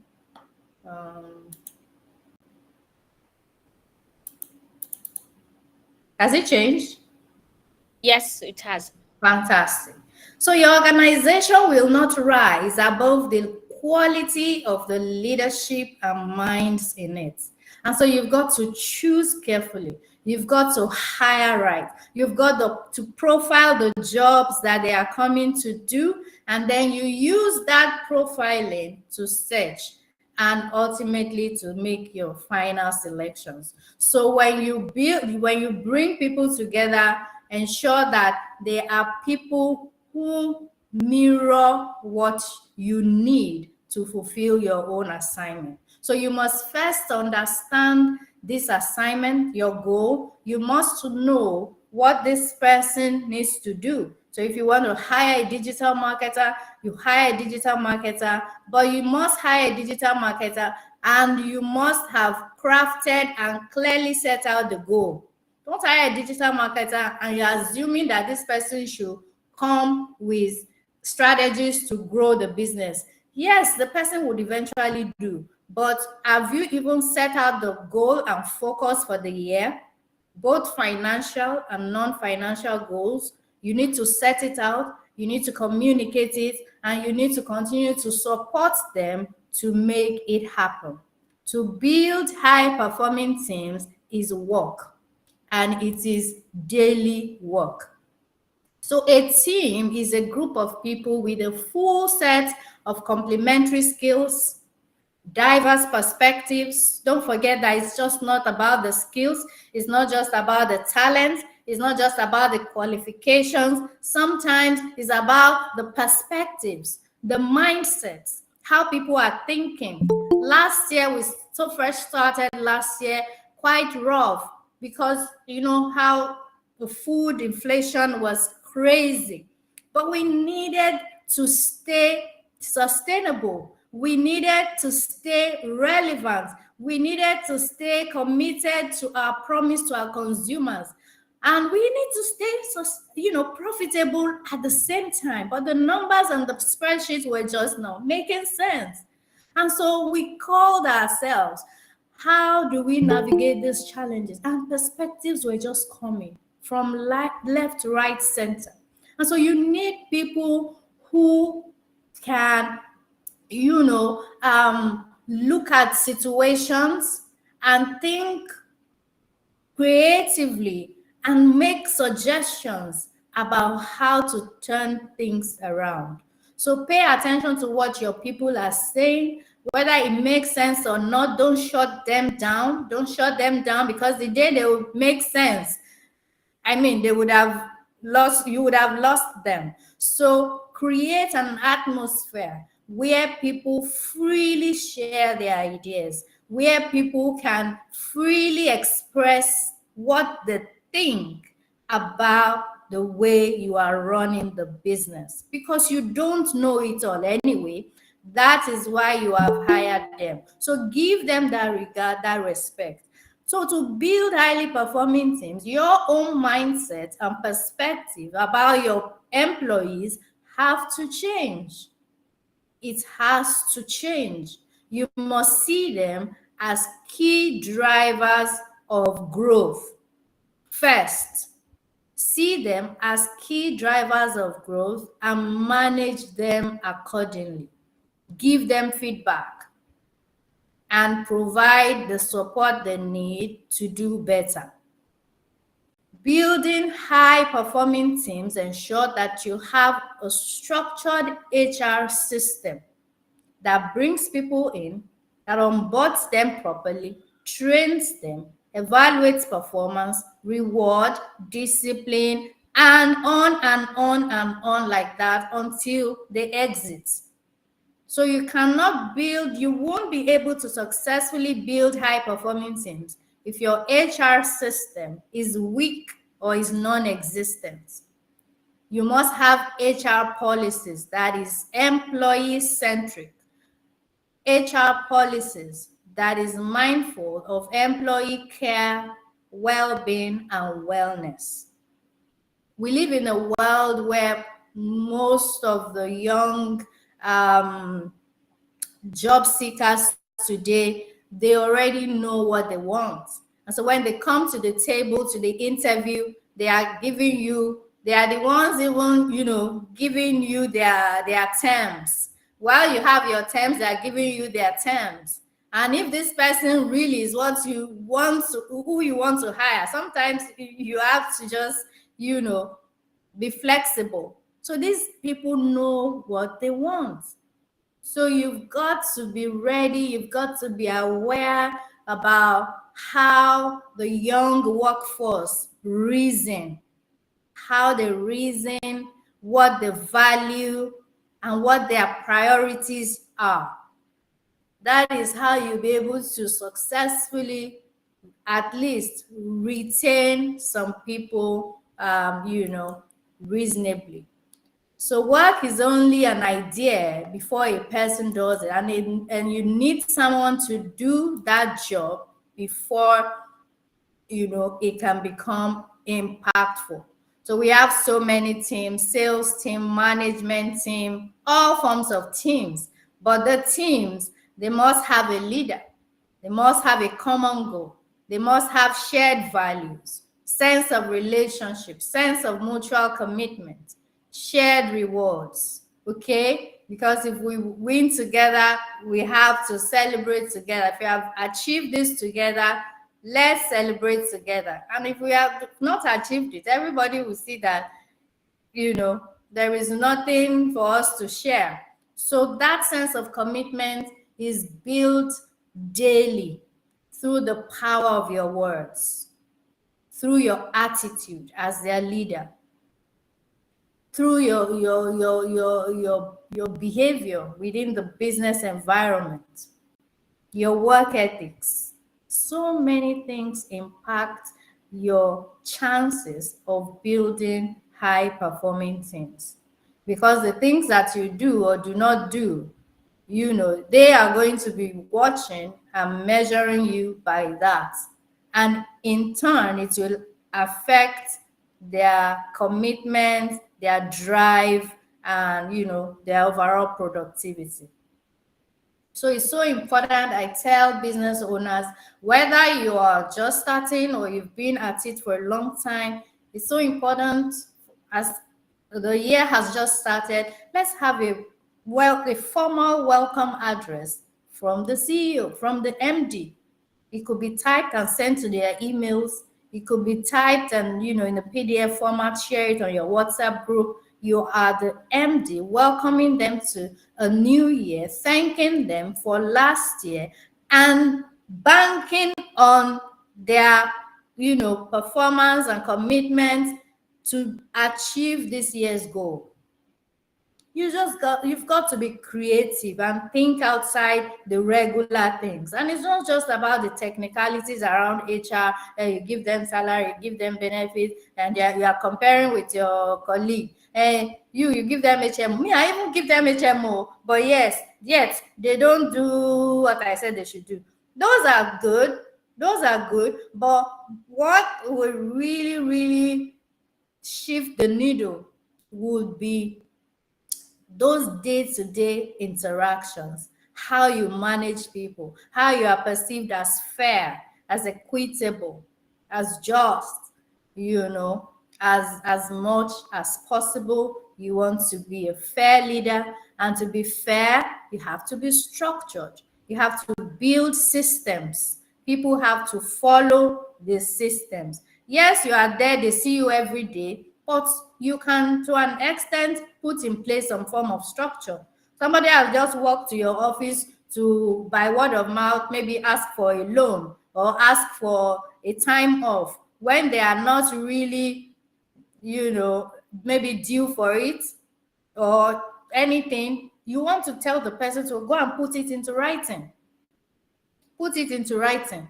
What you are saying is that you are reorienting the person's mind to see that this is not just any kind of organization that you just walk in by word of mouth. At least some things, so that you put it into writing, and by the person understands that I've taken excuse today. If you come next week again, you are taking excuse every day, then you need to check yourself. So the change and the growth that you really want to see, it starts with you. And you've got to be disciplined. You've got to be focused, on your growth, on your goals, at the same time on employees, well-being and growth as well. Great team leaders, they set out to make a difference. It's never about the role, it's about the goal. So it's never about just putting the title on your head, you're the MD, and so you're the MD, but at the same time, you're part of the team. You're part of the team. And you need to be wise to know that, how I do what I do, it matters to these people. It matters a lot. Last year, to turn around our growth, we were able to create new products. Product development team were in-house. Even though, we got a chef that developed some recipes, but the internal work that happened was incredible. And these are people who went outside their JDs and they were, happy to put in extra work just to see us turn around our results. That is loyalty. These days, some people say, I gave my staff to do this. She's coming back to me and say, am I going to increase her salary because what I've told her to do is beyond it? So, it's a relationship that is built over time. The person can ask for it, it's justified, right? Those kind of things have happened as well, at So Fresh. But over time, when you build that relationship with them, when they see that it is our thing, we are in it together, right? It begins to shift. And that shift needs to happen over time and through you. So building high performing team is a lot of work, but it takes a strategic, approach at the same time. You set out with a goal in mind, a goal that is inspiring enough to attract people who are capable of making it happen with you. So when you have that goal, you bring them on board, you share your dreams and aspirations with them, even share the past, where you are coming from. Share your results, where you are coming from, and show them where they fit in the big picture. And so you've got to have an organogram. A lot of people have dusty organizational structure. You need to bring it out, dust it, and make it reflect your reality. Begin to operate as though you are a multinational. You are the Coca-Colas. Begin to operate as that. So that when people come, they don't take you, cheap. They see that, oh my God, this company, if I join as a customer care rep, wow, so I can become an operations manager someday. If I stay focused and I grow with the brand, and I trust my leader to lead me, yes, I'm here for a long time. At least, maybe if Jackpot did not come into my picture, I'm here in this company. So as business leaders, as business owners, it is a call, a wake-up call to service, a wake-up call to service. If you will build, you must be ready to serve, okay? And the truth is, your growth is almost, assured when you have the right product or service backed with the right team, and you have the right markets to take it to with the right price. Your growth is almost guaranteed for sure. But we must know that building a thriving business is beyond, the spreadsheets and the products and the services. It is about building people who can drive unstoppable growth. And the story of So Fresh is my all-time favorite. We started this company in 2010 with one staff from a corner shop in Ogba, a 45 square meter corner shop, but with a dream to revolutionize the way people experience fresh, healthy foods like salads in Nigeria. In 2010, people do not consider salads as real food. They will be telling us you are selling grass. You guys are just wasting your time, because in Nigeria, we love our rice and our eba and our pounded yam. And we're saying we're not going to take all of that away from your table. We are simply going to introduce this to you as well as food. And look at us today, pioneering that industry and leading it, and we are still at it, leading it. So don't renege on your dreams. You might have started small. Leverage the power of people. This year, if there is anything you must learn how to do, you must learn how to manage people. Don't say, hey, I have tried it, I have tried that, it's not working. It will work, because I'm a living example. It will work. If you are ready to learn and to change, some of the things that are not working, it is like magic. It will work. I've got thousands of clients that have attended maybe webinar, it could be free, sessions like this or paid, and they come back to thank me that this thing that you said, I tried it and it worked. And that's what I am telling you, is the same process. Just trust the process and follow it. I remember, when we started then in 2010, I used to shout, just the same way I told you about the people I hire at home. How people do not do this? I would be so frustrated that can't people just use their initiatives? You guys are adults. You have opened the shop today. Must I tell you to sweep? Must I tell you to open the windows? Must I tell you to charge the phone that your customer, that customers will call this number to order? I must still remind you to charge it. You know that this POS, so we will be using it to collect money. I must still say, have you charged POS today? Have you carried this one today? Have you called Mr. Shaibu to come and deliver something? They are the ones that finish selling maybe what I say. People should tell me your business in the chat. They are the ones that finished selling it yesterday. Yet they have not made any requisition to say we need new supplies. So people, you don't just assume that people use their initiatives. You must nurture a culture that gets people to think forward.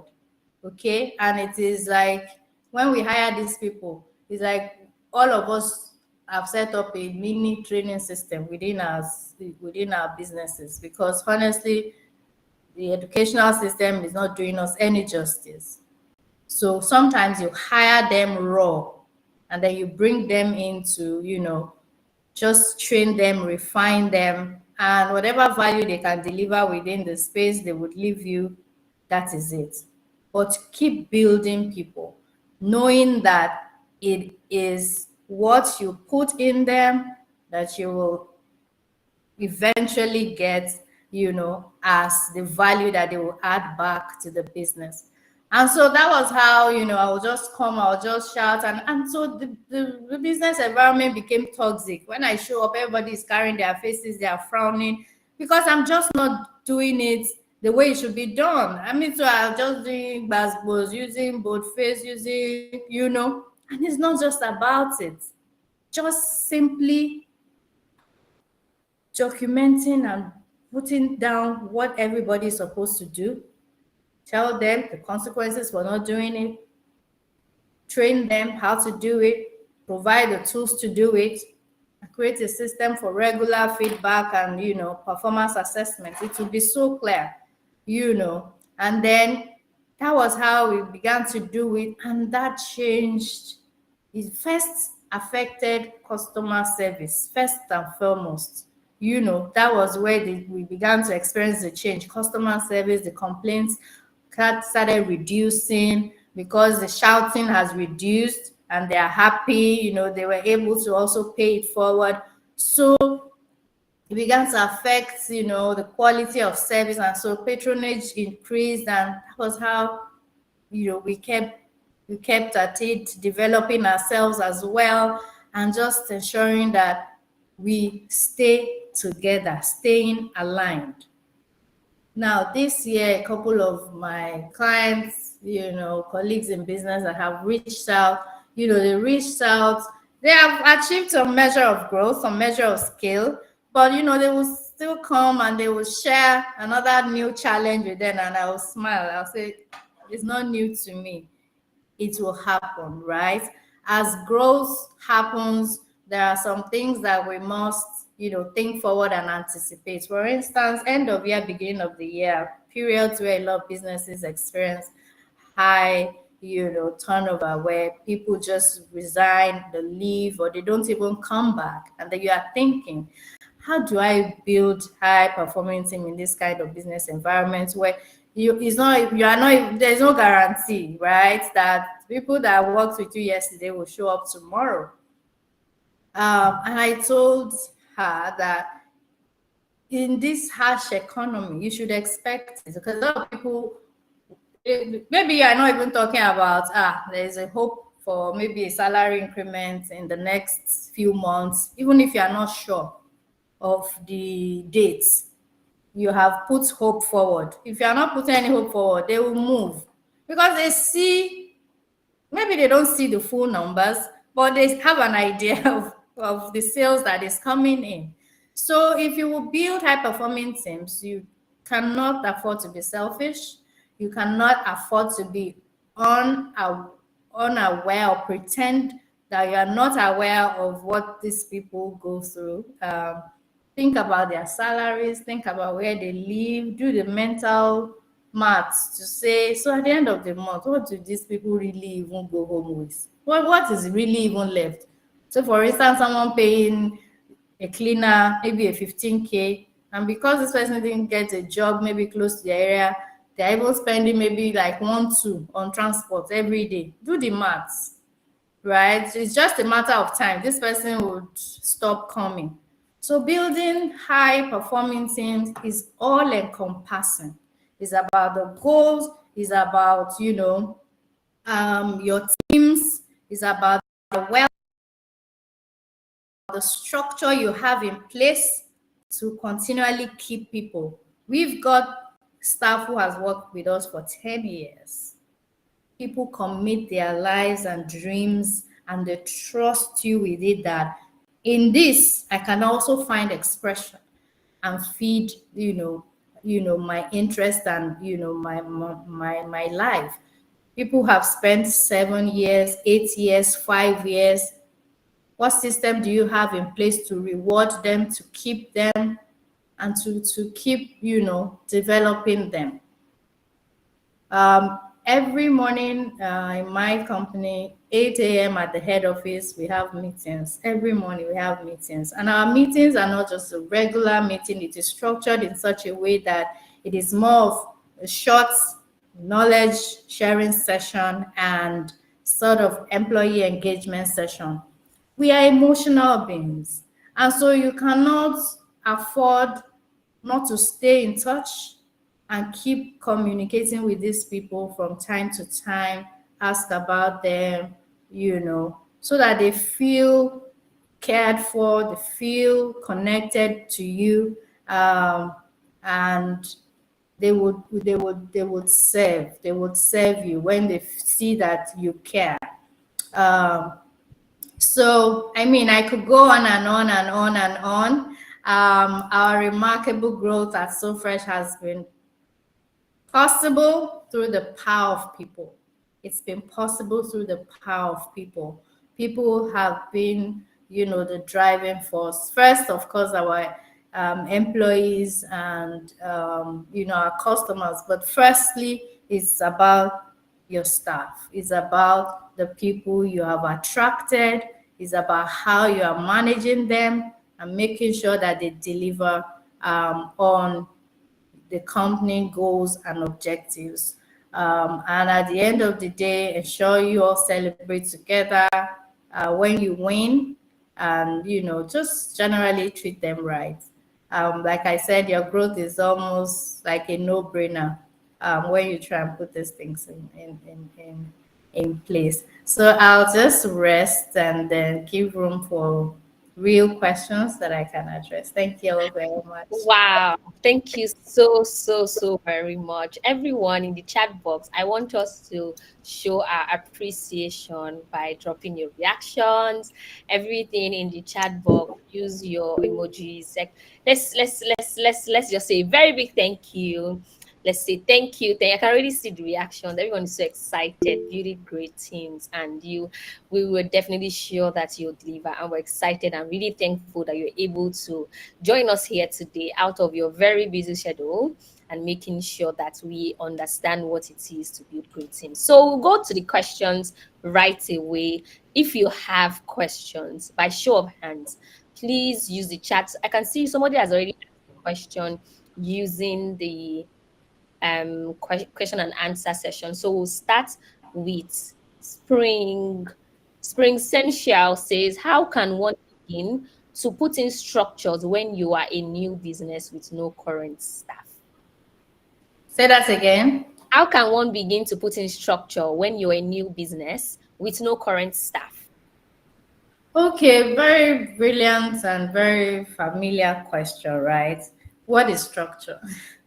Sometimes you think of the word structure and it's looking like the tallest building in the world.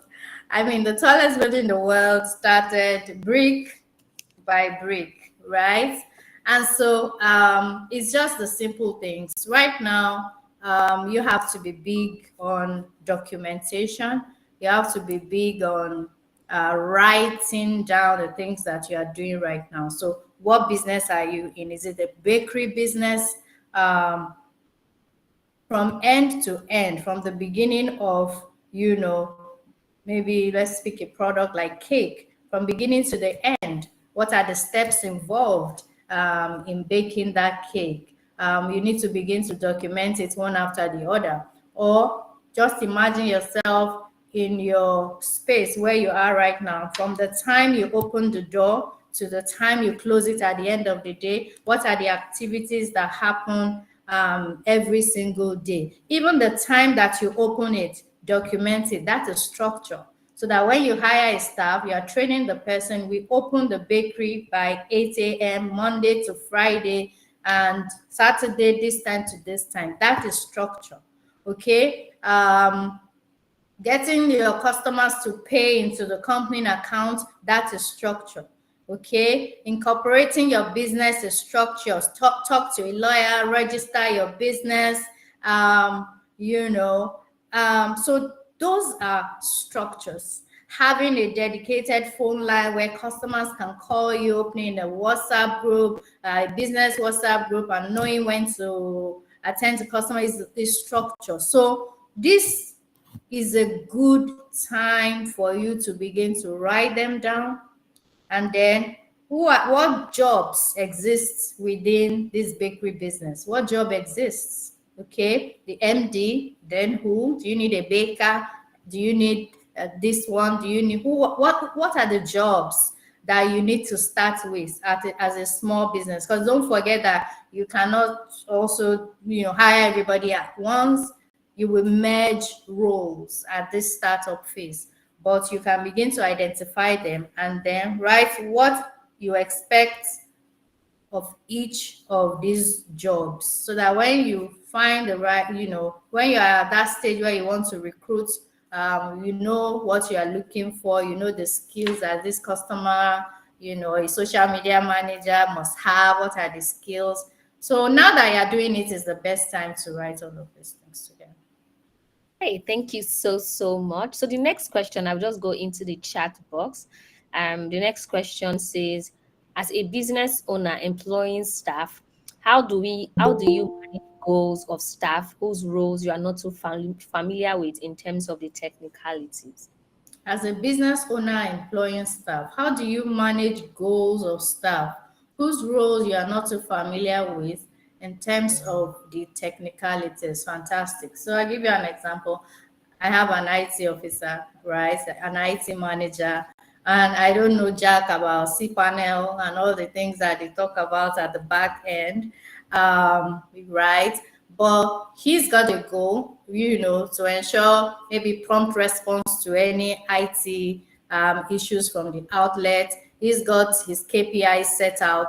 I don't know how to do what he is doing, okay? But I can try to understand it, but I don't need to know how to do it. So how do I measure it? I'm telling him the rate of maybe feedback or complaints around response rates. And so it is those constructive feedback around the gaps in his job that I am measuring, okay? And then if he's unable to deliver, I need to look for somebody else. So I don't need to know everything, but I need to know how to manage people to do the right thing. So I want to know, is it capacity issue or it's competency? So what is the issue? We need to be able to know what the issue around, maybe this person is unable to deliver on the expectations before I know how to, step in. But I don't, it can be frustrating, right? You would wish that if you can do it, at least you just press some buttons and figure it out. But then that's why we have a team. Thank you so much. Okay, so the next question from B says, how can one restructure a business that went down because of lack of good customer service? How can one restructure a business that went down because of lack of good customer service? So in that question is a lot of, context that I do not know. But just to answer it, it's from learning from what didn't work, from your previous experience. That would always be a good starting point. Why, did it go down? Why? What were the specific issues or problems at the time? So those would be raw materials to start restructuring and start doing things, the right way. So you learn from the past, learn from your previous, result or experience with the business, and then you can then restructure. Another way is to find your previous customers and try to get feedback from them. You used to be a customer, but we noticed you have stopped for a while. Could you please share what your experience with us back then used to be? So those are data, right, for you, hearing directly from those who have experienced your brand.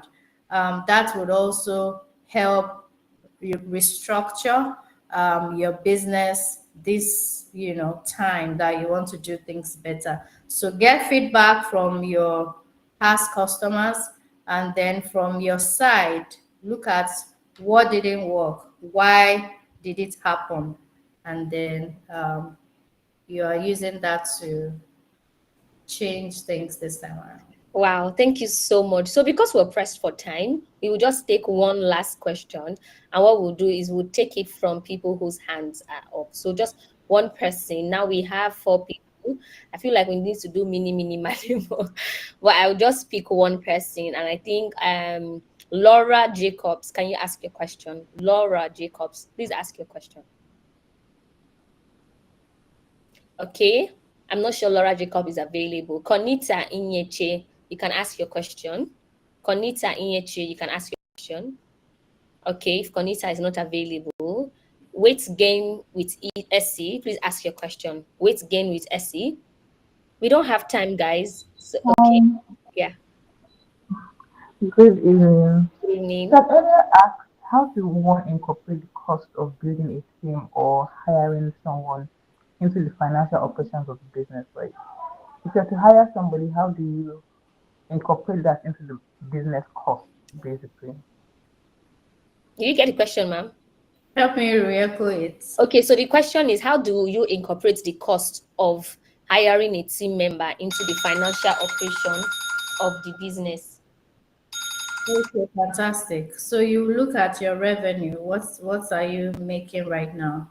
I usually say between 12 to 15% of your total revenue is what should go to your staff cost. Okay, so you look at what you're currently earning, and then you just budget between 12 to 15% to your staff costs, because there are other costs, right? There's lease, there's rent, there's power. Okay, so you want to look at your numbers and then just work within that percentage that I shared. I hope that helps. Thank you very much. Retro style. So because there are a lot of questions there, I think that what we can do is look for a means that we can answer this question. But right now, we will not be able to answer all the questions because we have about 10, 12 questions in that chat box. Okay, I think I'll just ask your question since Messiah said shoot your shot and you shot your shot. How do we get feedback from employees? Oh, fantastic. You launched what is called a staff satisfaction survey. We launch it at the beginning of the year and end of the year, or middle of the year, end of the year. Try to do it twice because, you know, the same set of people that feel the first one might be different from the ones that would feel the second one. You can allow like a 6 months, 8 months to be in between the time that you launch the first one. But the juice really is in the questions that you craft. It has to be powerful. It has to be tailored to your operations and your intent. What information do you really want to get from them? So let them fill it anonymously. So you can use a Jot form or Google form to create the survey. It can be anonymous because sometimes when they have very sensitive info to share, they do not want to reveal their identity. But if you get some feedback that, this one, I need to know who shared it so that I can dig deeper, you would find a way to achieve that. But a lot of people respond more when it is anonymous. Yeah, but you can maybe say male, female. Maybe you can add some other, you know, clues that can make you take a guess that, okay, maybe this person was the one that dropped this feedback. That's a very good question, right? Because it is one of the things that these two businesses that I said reached out to me this year, they were dealing with staff issues. And then I asked if they do that. They said, wow, they have never thought of it. Because there are some things that you would have heard about or know about before it becomes a full-blown problem. And then you'd have been able to address it really fast. Yeah, so you can do that. Wow, thank you so much again for honoring us and also attending. So guys in the chat box, please, let's say very big thank you. You can even turn on your microphone. Just say a big thank you, a big thank you to okay, Be Young. Thank you so much, ma. Thank you so much. Pleasure. Thank you. Thank you, ma. Thank you. Thank you very much. I can see the excitement. Thank you so much. Thank you. Yes, so You guys should follow me on Instagram. yes, please, Thank you so please much, drop on man. social We media. appreciate So, you. guys, any nuggets that you grabbed, whatever remark that's fell on you, whatever it is, please go on social media, post it, and tag her Beam So Fresh on Instagram. Tag her Beam So Fresh. I also like her to talk about some of the courses and the classes that she has. For some of us who still have some questions that you like to ask, if you need like personal coaching session, whatever it is, please, ma'am, you can just speak about that quickly. Okay, on my bio at So Fresh, I have links to my products and services. I have a one-on-one strategy session that I take my clients through. I'm a life coach, and so that brings some form of high-level systems and structure to my coaching. So I take you through one-on-one sessions. I have online programs like Building Great Teams. That is a transformational program that literally gives you all that you need, from setting a clear vision, a mission, value. If you are struggling with, because sometimes you don't even know where the problem is coming from, what the issue is. It can be from the goal you have set. That goal is not well done. So I take you through and I help you do it. And then we walk you through the entire HR process, building all your policies. You've got almost 35 templates. That is just what you need to get your system running. So to the person that says you're just starting, you don't want, this is what to invest in at the time. Thank you very much. Wow, thank you so much again, and thank you. Have a very, very, very beautiful day. See my WhatsApp group member here. Yes, I'm also a WhatsApp group member. That's true. I have a WhatsApp group and it is fire. Hey. Yes, I can verify that because I'm also a WhatsApp group member. Oh, wow. Don't worry, we're about to take things a notch higher. Yes. Thank you so much again for attending and joining us today. It was so great for you. On behalf of everyone at Bumpa, we say thank you so much, and have a beautiful and spectacular day. Thank you. Okay, somebody's asking, how can you join the group? Do you want to answer that quickly? How can you join the group? Oh my God. I'm not with the link right now. Can you just send a DM, please, on Instagram? I'll share the link so that I don't waste our time here. Thank you please. so much. Somebody's asking for please, you have to join that. WhatsApp Beam So Fresh. Please come to my DM. I'll share with you. Thank you, Sarah. So Love much. you. All the best. Bye, guys. Bye-bye. Thank you. So, guys, I want to see the reaction. How do we feel? I need to check the pulse in the room. How are we? Like, I need to, Esther, Esther is saying pom pom pom pom pom pom pom pom pom pom pom pom pom. How are we? You guys are still on fire, and I'm excited. I feel like we're supposed to drop some jams. But don't worry, we'll do that later.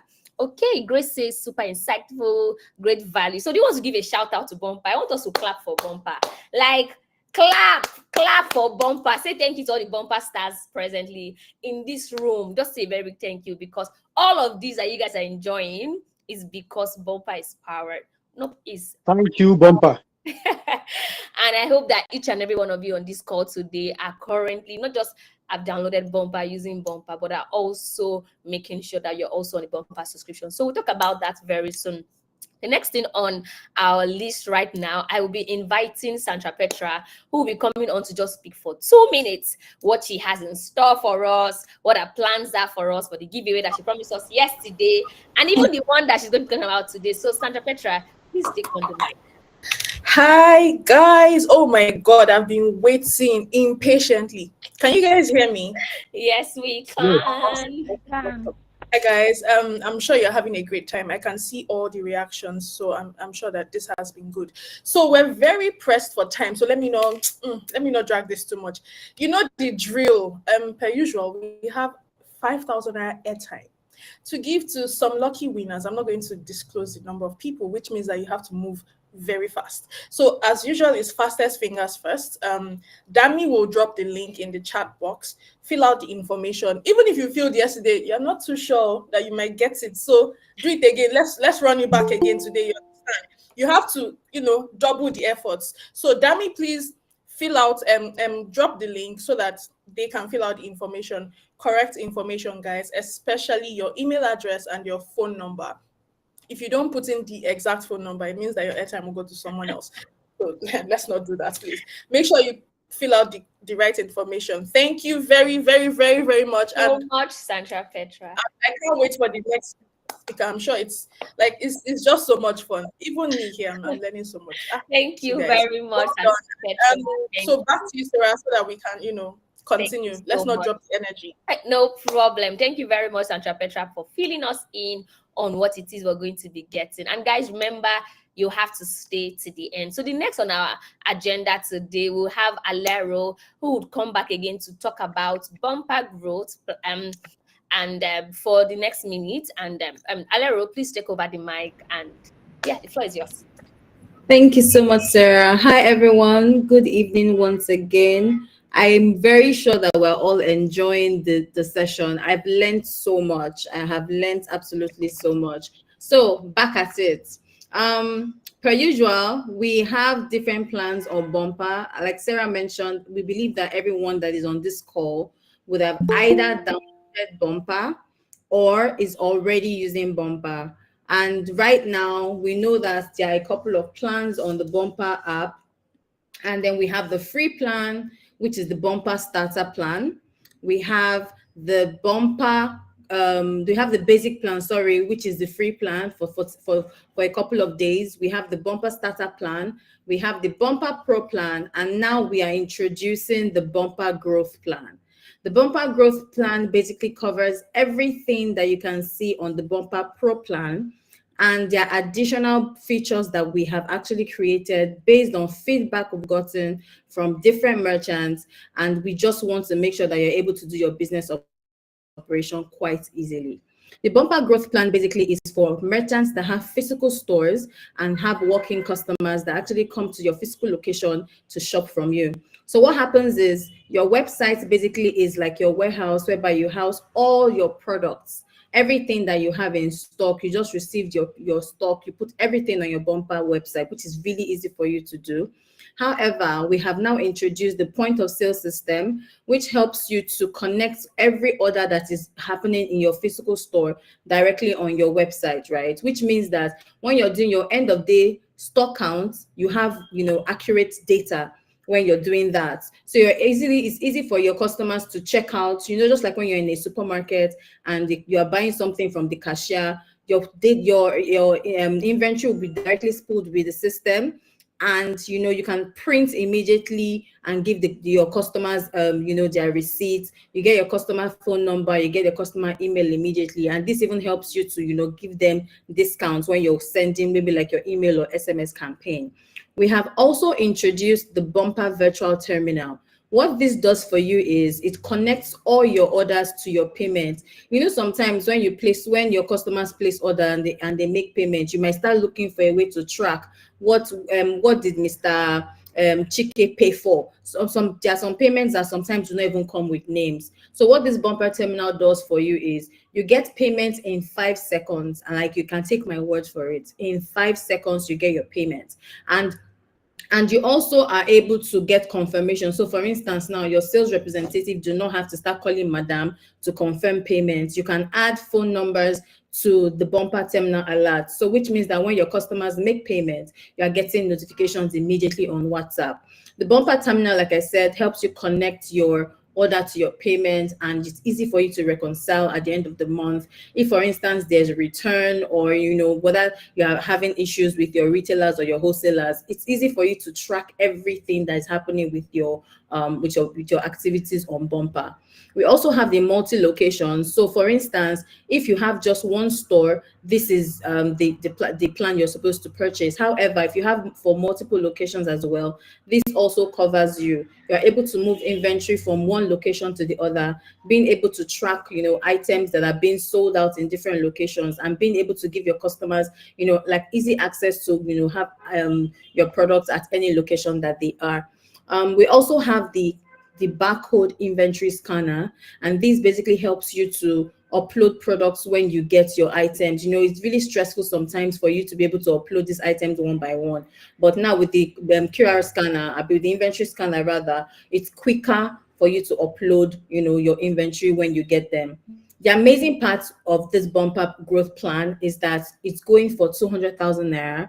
And what this does for you is, like I said, if you see everything that you have on the pro plan, you are getting that, and you're getting all of these new features that we just talked about.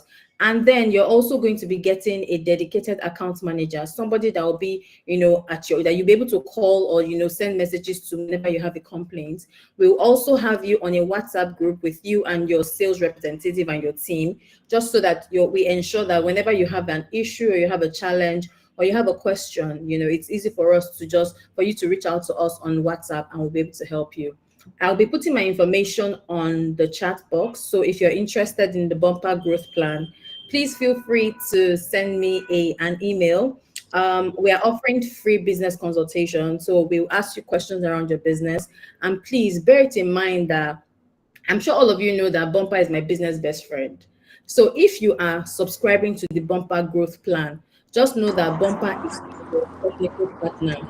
So you will see Bumper as your top partner. We are here to ensure that we work with you to help your business grow from one level to the other. So please send me a message. I'll drop my email address again. If you have any questions or you'd like to know more about the Bumper growth plan, feel free to reach out to me via email. Thank you so much. Thank you so much, Alero. So as Alero has mentioned, she will drop an email at boyo@getbumper.com so you can message if you have any questions. So quickly, some of our speakers for our fireside chats are already here, and then we're kind of pressed for time. So we'll just really ask to just give us a few minutes so that we can prepare the grounds for them. But before we do that, we're just really going to quickly do this. So I'll be inviting Damilola to quickly talk about community for 2 minutes quickly. And after, please, Nina and Favor for support and success, please get ready so that you can also talk about the plans, what success has in plan for the merchants in 2024. So Dami, please, you can take on the microphone. All right, thank you so much, Sarah. Hi, everyone. So like Sarah said, we are really pressed for time, so I'll just go into details. All right, so at Bumper, we not only support you with the tools and infrastructure that you need to build a sustainable and great business, we also provide you with the community. It is not nice for you to do business alone. We understand that business in Nigeria can be very difficult, which is why we built a very vibrant and strong community of business owners on Telegram for you to be a part of. All that you need to do is to click on the link that is going to be dropped in this comment section. My colleagues Nena and Favor are going to be dropping these links now. So just join and be a part of what we are building. You will get opportunity, tips, and everything that you need to scale your business. Thank you, everyone. Thank you, Sarah. I'm looking forward to having you join. Fantastic. Thank you so much, Damian. Guys, please don't forget to join the Bumper community.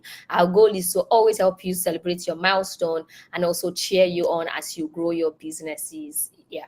So next, we quickly have Nena and Favor come on from the success team to talk about what the plans are for this year. So Nena and Favor, you have just 2 minutes. Thank you. Okay, thank you very much, Sarah. Hi, everyone. Hi, beautiful people. Good evening. I trust you guys are enjoying the session because the speakers we've had so far, awesome. For those that didn't attend yesterday, today is actually not bad. You understand? You can still blend in, even though. So basically, I'm here to just give a bit highlight of what on how we support our merchants here at Bumper. So first off, should you have any queries, maybe you're having issues navigating the Bumper app, all you have to do is to create a ticket. So on the Bumper mobile app, there's an option for Get Help. When you click Get Help, you'll be able to either send an email or chat our support staff immediately. And the good thing about this thing is that our support responds ASAP. Like for merchants here that know that when you reach out to Bumper Support, you're always on standby to ensure that your issues are resolved. And also, we have various social media handles because we know the generation we are in right now, everybody's online, Instagram, Facebook. So Bumper is there. Follow us on Instagram, Facebook, or X, formerly Twitter, for any complaints or suggestions or queries. Just log it there. We have someone that is there to assist you. And also on the Bumper app, just for quick support, in case maybe what you're looking for is instant, we have a blog, not just only a blog. We also have a Get Help Center. In that center, you're able to ask, rather filter for any questions, any queries any issue that you want to resolve instantly. We have lots of support articles that could help you instead of having to reach out to the chat box to chat to the merchant. And also, we also support merchants in the account management section.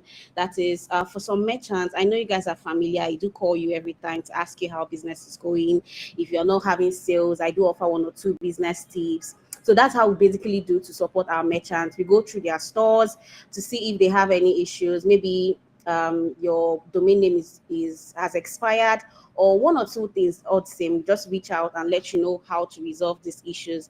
And also, I send emails on Monday. Please, guys, look out for these emails. The emails is like a booster. It's like ginger you for the week. It comes on Monday. So when you read my opportunities like funding, like gist day in that email. So please do not miss out on the email. So that's all we have here in support. And lastly, before I forget, I know most times we do send in suggestions, feedback or features that you'd like to see on Bumper. Trust me, we take note of all of them because we relate this feedback to the product team and we work towards it. So I just want you to understand that we love you here at Bumper and we're here to serve you any day, anytime. Thank you so much. Bye. Thank you so much. Thank you very much. So, guys, as Nena shared, make sure that you're looking out for email every Monday and also reaching out when you have any issues. Okay, so we'll just move on to the next item on our list, which is the fireside chat. And our speakers are here. So what I will just do is, please, I want to pin our speakers to the very top. So please, by show of hands, instead of having to go through all, please just raise your hand so that I can pin you to the very top of the conversation. Our speakers are here already. Okay, I can see. Fantastic. Okay, so I'll just start pinning. Please just give me. Fantastic. So I'll pin you to screen. So the second and third speaker, please, by show of hands, so that I can also pin you. I've pinned Somalia. Okay. Our second and third speaker, I would like to pin you to the screen. Please just raise your hand so that I can see you.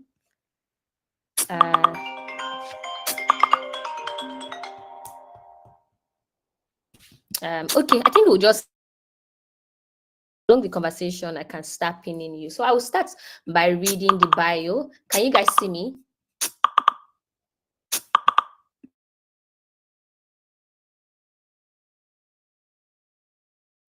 Can you guys see me? Can you guys hear me? Yes, we can hear you. Fantastic. Let me just start with the bio. Yes. Fantastic. Oh, is that our second speaker? Okay, let me just, fantastic. Thank you so much. So the third speaker, if you're on, just raise your hands. Okay, let me just continue without waiting. So we'll just start with the bio, and I'll be starting with Somalia. Somalia is a founder of Hera's Closet. She sells female and male fashion items and accessories.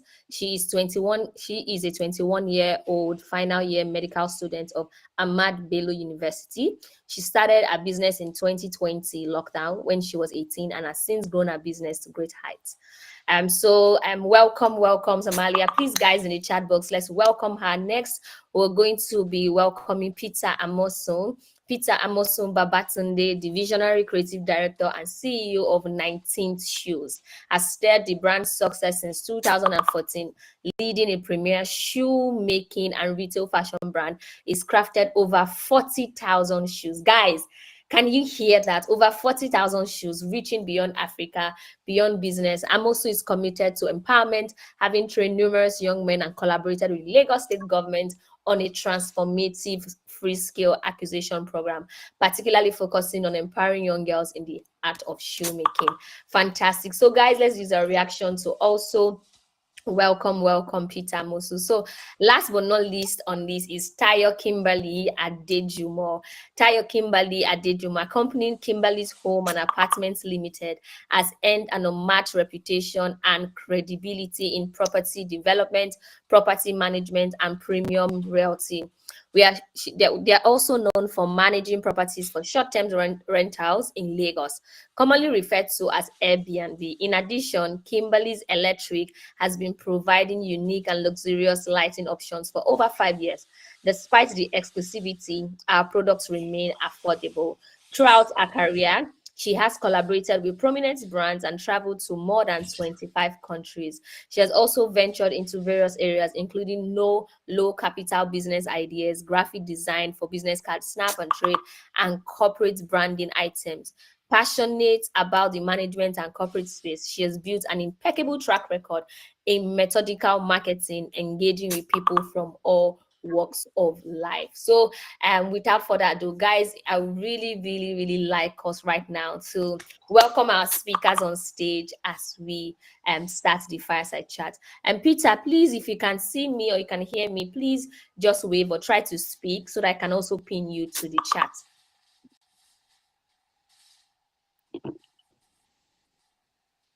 Did you just speak? Can you hear me? Oh, yes, I can. Fantastic. Thank you so much. Let me just pin you. Fantastic. So we have all our speakers ready. So guys, so that it's easy also, we already have questions that has been sent in. So if you have any new question, particularly seeing that we have these powerhouses here present, if you have any question, please chat bar or use the question and answer feature and just ask your questions there, and we will also ask the speakers. So quickly, the first thing I would like to do is I would like to for our speakers to do a quick introduction. I know that I've read your bio. I know that I've done all of the formalities, but we'd just like to hear from you, which your name, what you do, and just like a basic introduction about yourself. So I'll be starting with Kimberly. So Kimberly, please introduce yourself. Hello, everyone. Good afternoon. You guys are so beautiful. Very good. Thank you. And go on. Thank you. So once again, my name is Tayo, and I hope everyone can hear me. I'm a serial entrepreneur. I do a lot of businesses, like she has said. We're into short-let apartments, electric, lighting, solar, Wi-Fi, building, interiors, and we juggle them all just fine. So, and that's what we're trying to share with you as well. And I hope you stay to the end, because Kimberly's has a gift for 10 people who stayed to the end. Top 10 people. That means chosen, by the way. So, that means please take notes at the end of this session. Awesome. Thank you so much. Okay, next, Samalia, please, would you like to introduce yourself? Hi, good evening. I hope everyone can hear me. Yes. I'm Helhira Samaila Malgui. I'm the owner of Hera's Closet. We're into female and male fashion retail. And, we're primarily located in Lagos, but we deliver nationwide and worldwide as well. The business was started in 2020, December, and over then we have catered up to more than 10,000 orders. And it's a growing business. And I would like to thank Bumpa for this opportunity. So I think that is from me. Thank you so much. Next, we will have Peter. Peter, please introduce yourself. Hi, I'm Amos Babatunde Peter. I'm the CEO and creative director of 19 Shoes.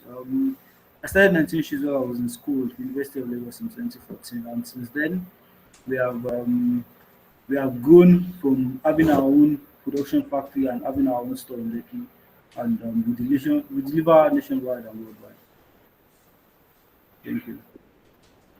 Okay, thank you so much, Peter. So the next question that I would like to just ask is what inspired you? I know that yes, we have a lot of questions to ask, but one of the beautiful thing about fireside chats is it really helps somebody else in that community to truly understand that they are on the right track. You know, how as a business owner, sometimes you're just wondering, am I even doing the right thing? Am I doing the things I'm supposed to be doing? Why is it not working out for me? So just really like to dig deeper into your story. So I'll be starting this time around with Peter. What inspired you to start 19 Shoes? Okay. Generally, I've always been a fashion person, so always I've been interested in fashion and entrepreneurship from day one because my parents were entrepreneurs, and I spent some time in my mother's I just wanted to continue with that path. So I've always been an entrepreneur, like from day one. So, and I've always been a fashion person. Shoemaking was just the way to go for me. So that's it. Thank you so much. So, Hyra, please, would you like to just tell us what inspired you to become an entrepreneur? Did you stumble on it? Was it a passion that came out of somebody? Just please tell the community. So to be entirely truthful, I would not say it was exactly a passion. I would say, like most of us here, my business was born out of necessity. It was lockdown, school was out of session, I was bored, and I like to be useful. So I thought, okay, what could I do with my time? What could I do to make me money? And then, the thought of opening a business came to me. So in simplified terms, yes, I started my business out of the circumstances of SAPA. So yes. But yes, I picked a niche where I know that I was good at. I was good at clothes. I have a good fashion sense, and clothes are very nice. So yes, I did pick a niche where I know that okay, this is a niche that would grow, and this is something I'm interested in. So why not go into it? I'm someone who believes whatever you do to make you money, you should at least enjoy it to some level because that will be a very good motivating factor for you on days where you just don't want to do it. Thank you so much. That's very relatable. So next we'll just go on to Tayo of Kimberly. So what inspired you and your journey to actually start Kimberly Electric?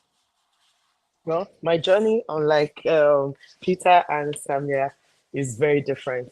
From when I was younger, I used to follow my grandmother to the farm. She sells palm oil. So from the farm, she processes it and takes it to the market. So this was when I was 10 years old.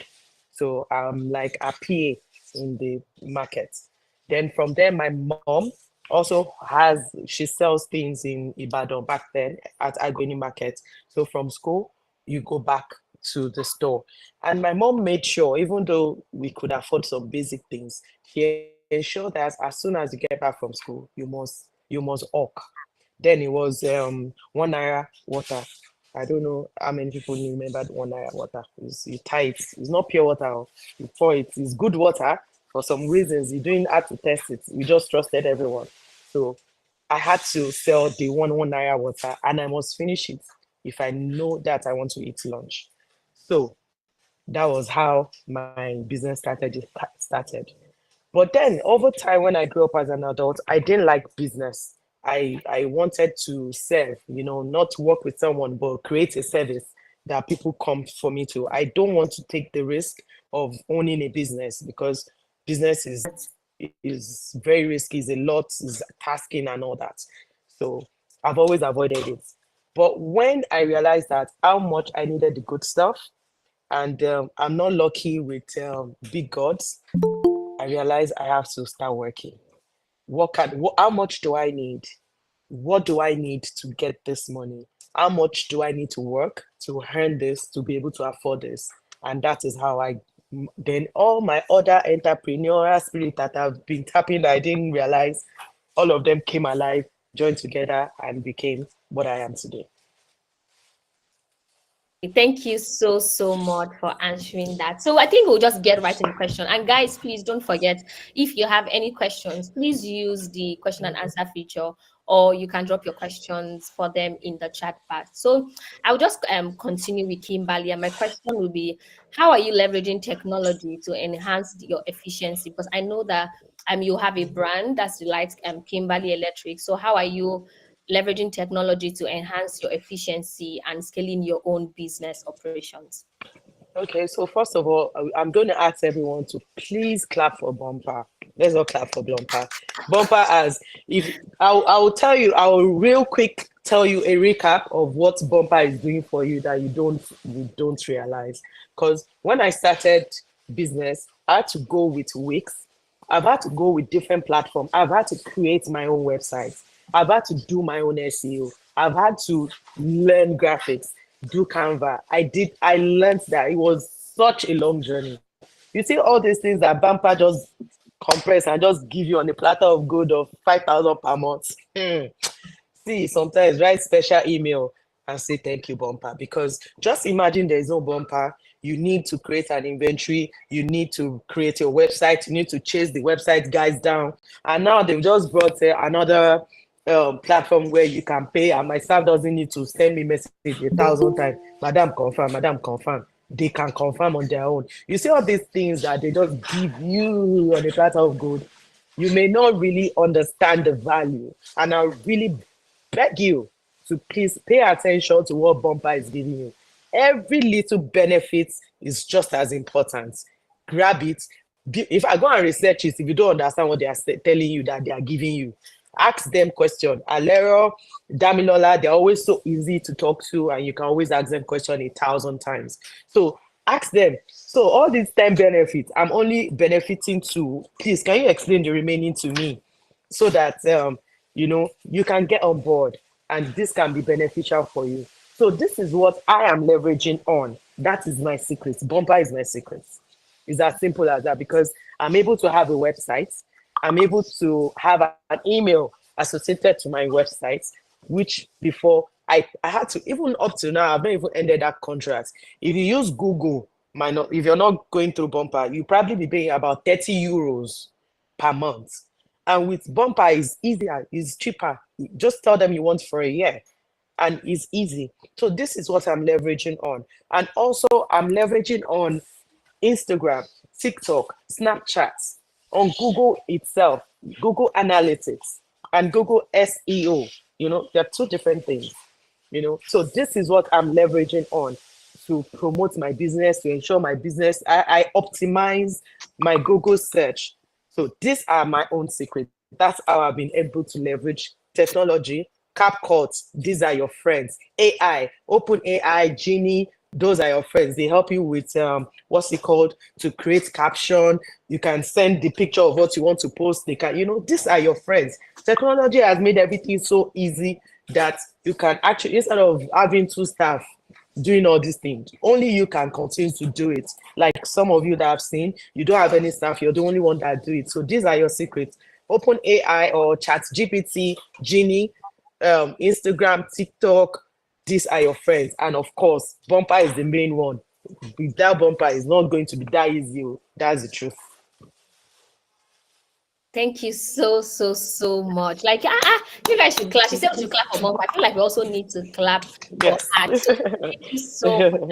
Every one of us at Bumper will receive it. So the next question will just go to Peter. And my question will be centered around, what are some notable trends and challenges that entrepreneurs should be aware of? Because I'm asking you that question because as somebody who is in the fashion space, I can imagine what it's like to stay competitive and relevant. And I don't know if you've seen it, somebody dropped a very good feedback for you in the chat box, how a husband ordered shoes from you, and it's still one of their best pairs. So what are some notable trends that you have seen, and you also like to advise other entrepreneurs to take charge of so that they can remain relevant in this space? If you're speaking, you're mute, Peter. Okay. That's a very good question. So I think the first thing for me will be digitalization, as this seminar workshop is about scaling. So you need to find a way to make whatever you are doing to make it easier, which is digitalization, and that's where Bumper comes in. They're able to take orders easily, do invoicing easily, get the website easily, and all that. So digitalization is very, very, very, very important. So I don't know. For me, business to me is something that I see it as something that is natural to you. It's not, you know, it's not. A lot of people see business as something that's very, very tough. But like, there are simple rules to doing business. Very simple rules. If you want to sell a product, make sure you have the product readily available, so that you can easily sell it. So whatever you are doing, just try to make sure that your product, like, it is easy for you to get it. So then, you know, collaboration. You don't have to like do everything by yourself. You can use collaboration to cut costs. You can use collaboration to do your marketing also by um, collaborating with other brands and saying, oh, okay, let's do 10% discount here, buy one here, buy two here. You get what I'm trying to say? So that is it. Then the when it comes to our economy, you have to be able to um, is it prepare for exchange rate volatility. With our exchange rates, whatever you are buying, just try to buy your products, buy your goods, buy them in large quantity when you can, so that when the exchange rates, changes suddenly again, it does not affect your profit. So that's it for me. Exchange rate volatility, collaboration, and digitization. That's it. Fantastic, fantastic. Thank you so, so much. And I really like how you spoke about digitization. And it's one of the things that even at Bumper, we are always, always, always trying to preach the gospel on how to making sure that every business should be tech enabled. And thank you for also highlighting that, because I feel like it's always nicer when it's coming from the mouth of a business owner. And now, not just any business owner, somebody who has done over 40,000 pair of shoes. That's really incredible and well done. So the next question, I'll be throwing it open to you, Ira. And the question is centered around, how would you describe the current business landscape right now in Nigeria? And how have you been able, even with this current state, how have you been able to making sure that your business is growing and thriving? Okay, so I would say the current business landscape in Nigeria is very daunting to the small business owners.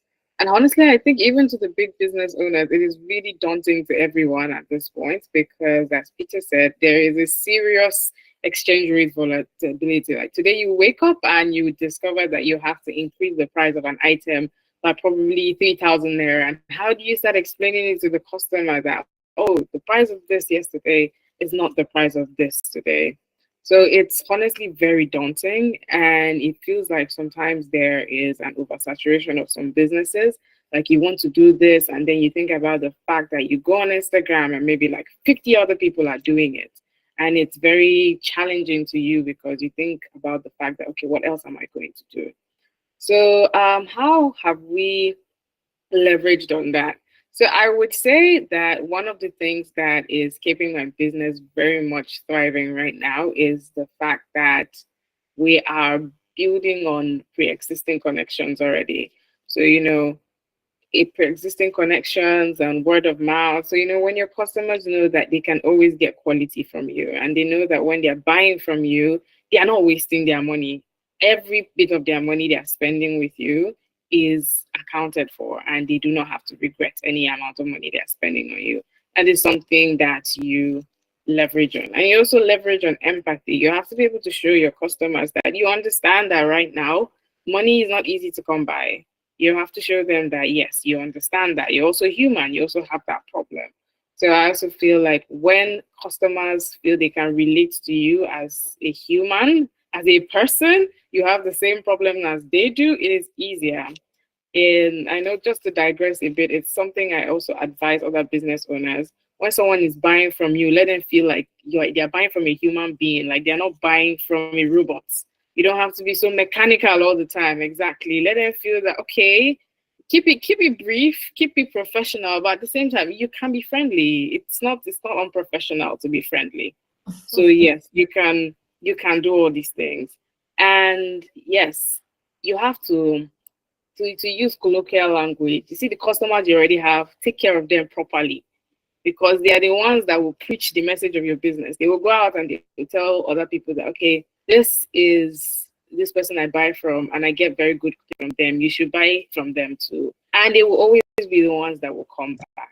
You have to focus on your customer retention, focus on it, and then at the same time, you will focus on how you can develop your business and try to get new customers. And one way to do this is to make sure that you sit down and you make sure you write down who your target audience is. You cannot market to everybody. Everybody is not your target audience. So you have to sit down and say, okay, who am I selling to? And you make sure you hammer around the people you're selling to. Yes, definitely there'll be some outliers outside of your target market, but yes, you have to hammer your target market. You have to make sure that in this economy that is not very friendly to the business owner, every single resource you have, you make sure that it goes a long way. The ad that you're running on Instagram, make sure it is very targeted. If you cannot run it yourself, get someone, get a social media manager, or get someone that will do it properly for you. So that 25K, that 30K you have for ads, make sure it goes a long way. Make sure at least it comes back so that the economy isn't so daunting on you. As hard as it may be, you just need to make sure that all the resources you're putting into your business, be it in packaging, being it in advertisement, being it in relations, just make sure that you position it in a way that and you do not run at a loss. Because honestly, the landscape right now is very challenging and disappointing to the average business owner. Thank you so much. Like such a wealth of knowledge. I was just but let's just I'm so excited that you really highlight. It's as if you saw my notes. Did you see my notes? Like I'm happy that you spoke about being a customer-centric brand. And that's where my second question will be. And my second question is back to you. If I were to ask you right now, if to advise a new business owner, somebody who is struggling right now in business, what are 5 things that you will ask this person to do to make sure that they are a customer-centric brand? And how can they use that in making sure that they can stay relevant, just making sure they're focusing on their customers? So can you share 5 things? Okay, firstly, you need to do your research. And doing your research means go out, see what the problems customers have with other businesses. Find out, okay, what is this issue that they have in customer service with this business? What is it the issue they have here? What is the issue they have here? And as you're building your brand, make sure you are solving that problem. So the goal of a business is to solve a problem. So you make sure that you solve that problem. So if it is that, okay, most businesses out there are not giving their customers fast replies, you make sure that the customer does not type more than 5 seconds before you reply them. So you make sure that you go out there and you find out what is the issue with businesses. Is it logistics? Is it prices? Is it relatability? You need to make sure that you actually go out and do your research before you jump into any aspect of business or any business itself. And then secondly, I'd say that as a business owner, to make your business customer centric, you try to engage the customer. So for example, let me use my business. A customer comes to buy clothes and they are not sure of their sizes. Okay, I'll tell them, do you probably have your measurements so I could help you? And if they don't have their measurements and probably they have a measuring tape, I'll say, all right, let me show you how to take your measurements. And if you do not have that, or if that is too stressful for you, I can simply tell you, if you're comfortable, send me a video of yourself or a picture of yourself so we can estimate your size. Or you can send me pictures of the tags on the clothes you have, clothes you already have, and we can use that.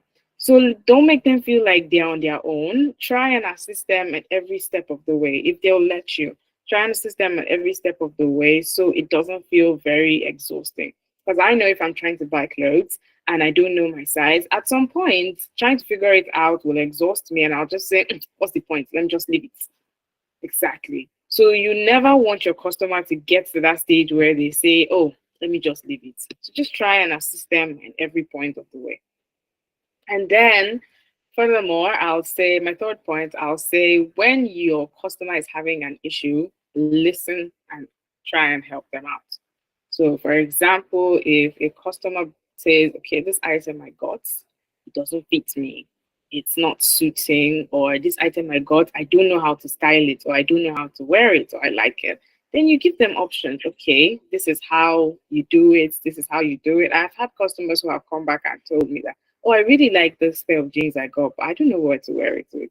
Simple. I'll either go to TikTok myself or tell the social media manager, get me videos of how they can style it, send it to them. These things are just the little extra mile you go, and the customer will always have fond memories of you. In fact, the day they decide to wear that clothes out, it is you that will be in their head.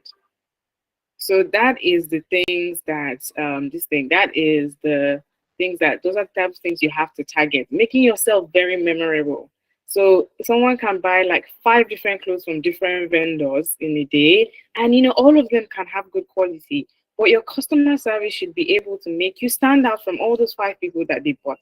They'll just remember that, okay, this person made me laugh, this person made me this. Sometimes customers send me reviews and I will hype them up. I'll tell you, look so good. These are things that will make the customer want to come back. And then my 4th point, which should be the most important point, give your customers quality. Make sure they are getting quality. And quality is not something you should compromise on. You should always make sure that whatever they are getting is something that they will be able to say, okay, I spent my money on this and I do not regret spending my money on this. And I am very, very grateful that I spent my money on this. And I would want to come back and spend more money. So you definitely have to give your customers value for their money. You have to give your customers value for the money. And even in a case, and one other thing I'll say is, do not embarrass your customers. Your customers buy things from you and they refer you to another person at job. Please make sure that the person they refer to you is getting quality as well. So it's not a case where you have to put them in a tight spot that, oh, you made me buy from this person and this person sold me nonsense. You have to make sure that they can be proud of saying it everywhere that, oh, we bought this from this person and I can assure you that it is quality you are going to get. There was a time randomly in the evening, a customer called me, and this was after work hours, and she said, oh, I know this is after work hours, but I just want to tell you that I'm at a party and I can see almost 10 people here wearing things from your brand. And that made my entire month. It made my entire month. So I do think that there is a certain level where your customers should be very, very comfortable with you. They should be comfortable with the fact that if they have any problem, they will come back and they will tell you that okay, this is my issue with this is my issue with this, or thank you for this. I really like it. It's really good. That is being customer centric. And the last but not the least, I would say, is leverage on your customer reviews. Leverage on your customer reviews. You see those little, oh, thank you, I received my item, I really like it, screenshot it and post. You see, as much as you think that these things might not go a long way, these things are things that encourage other people to buy from you. When a customer posts an item and they say, oh, got this dress from Hera's Closet, got this, people that are watching that post are saying that, okay, this is a very pretty item and they got it from here. And another way you can give your customers incentive on doing this type of things is, give them discounts. The customer buys something from you and they send you pictures. It's simple. Okay, you look so good. Because of this beauty, you have free delivery on your next order.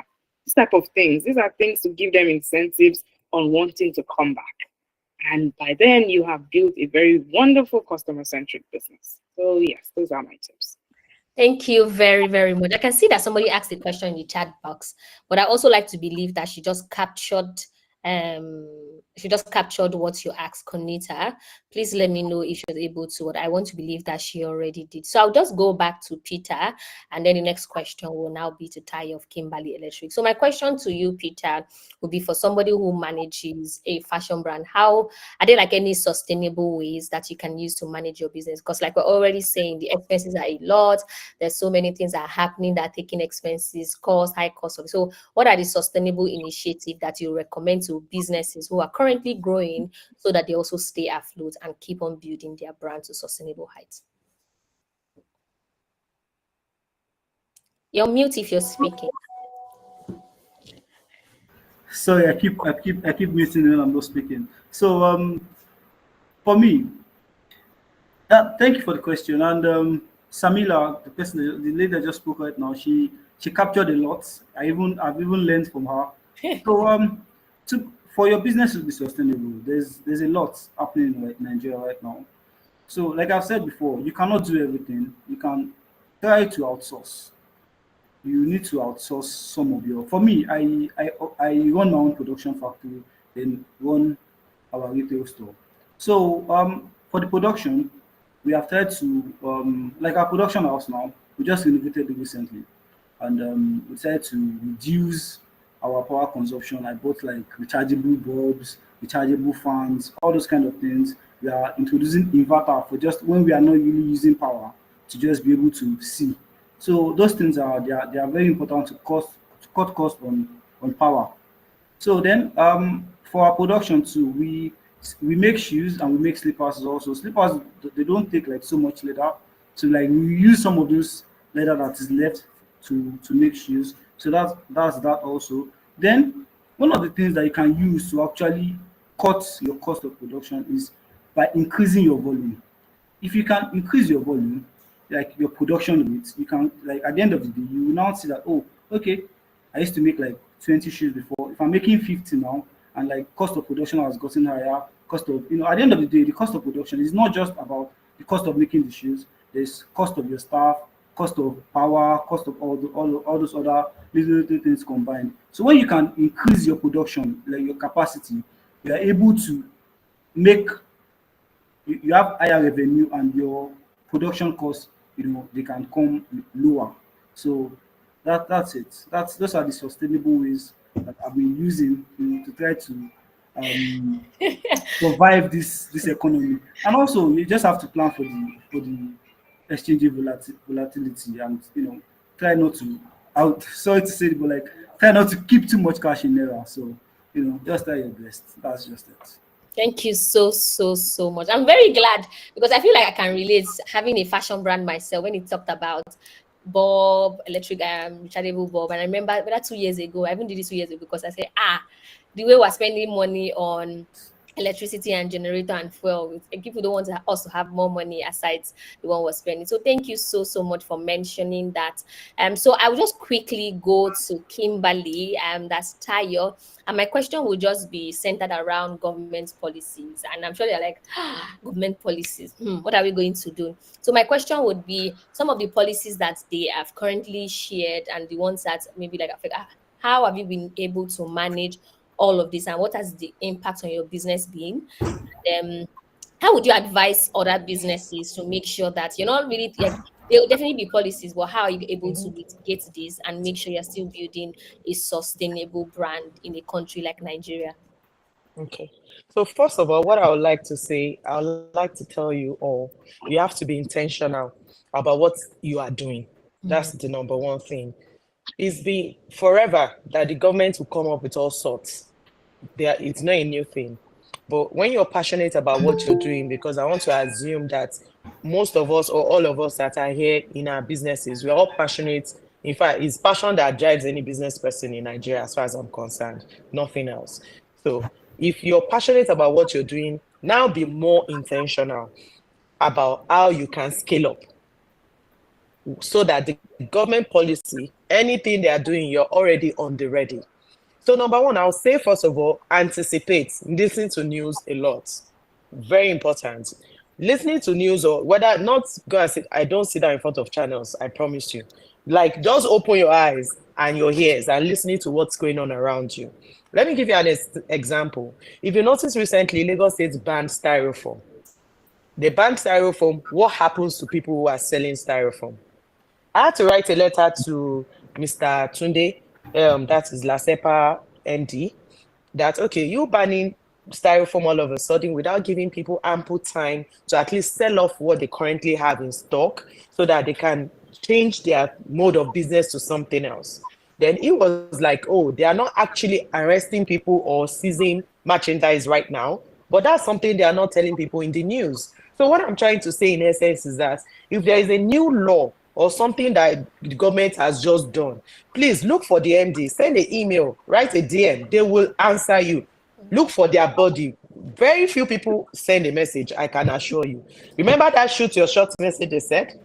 Send a message to them and say, okay, so I am doing this business. You just woke up one day and told me this and this and this. So what do you want us to do?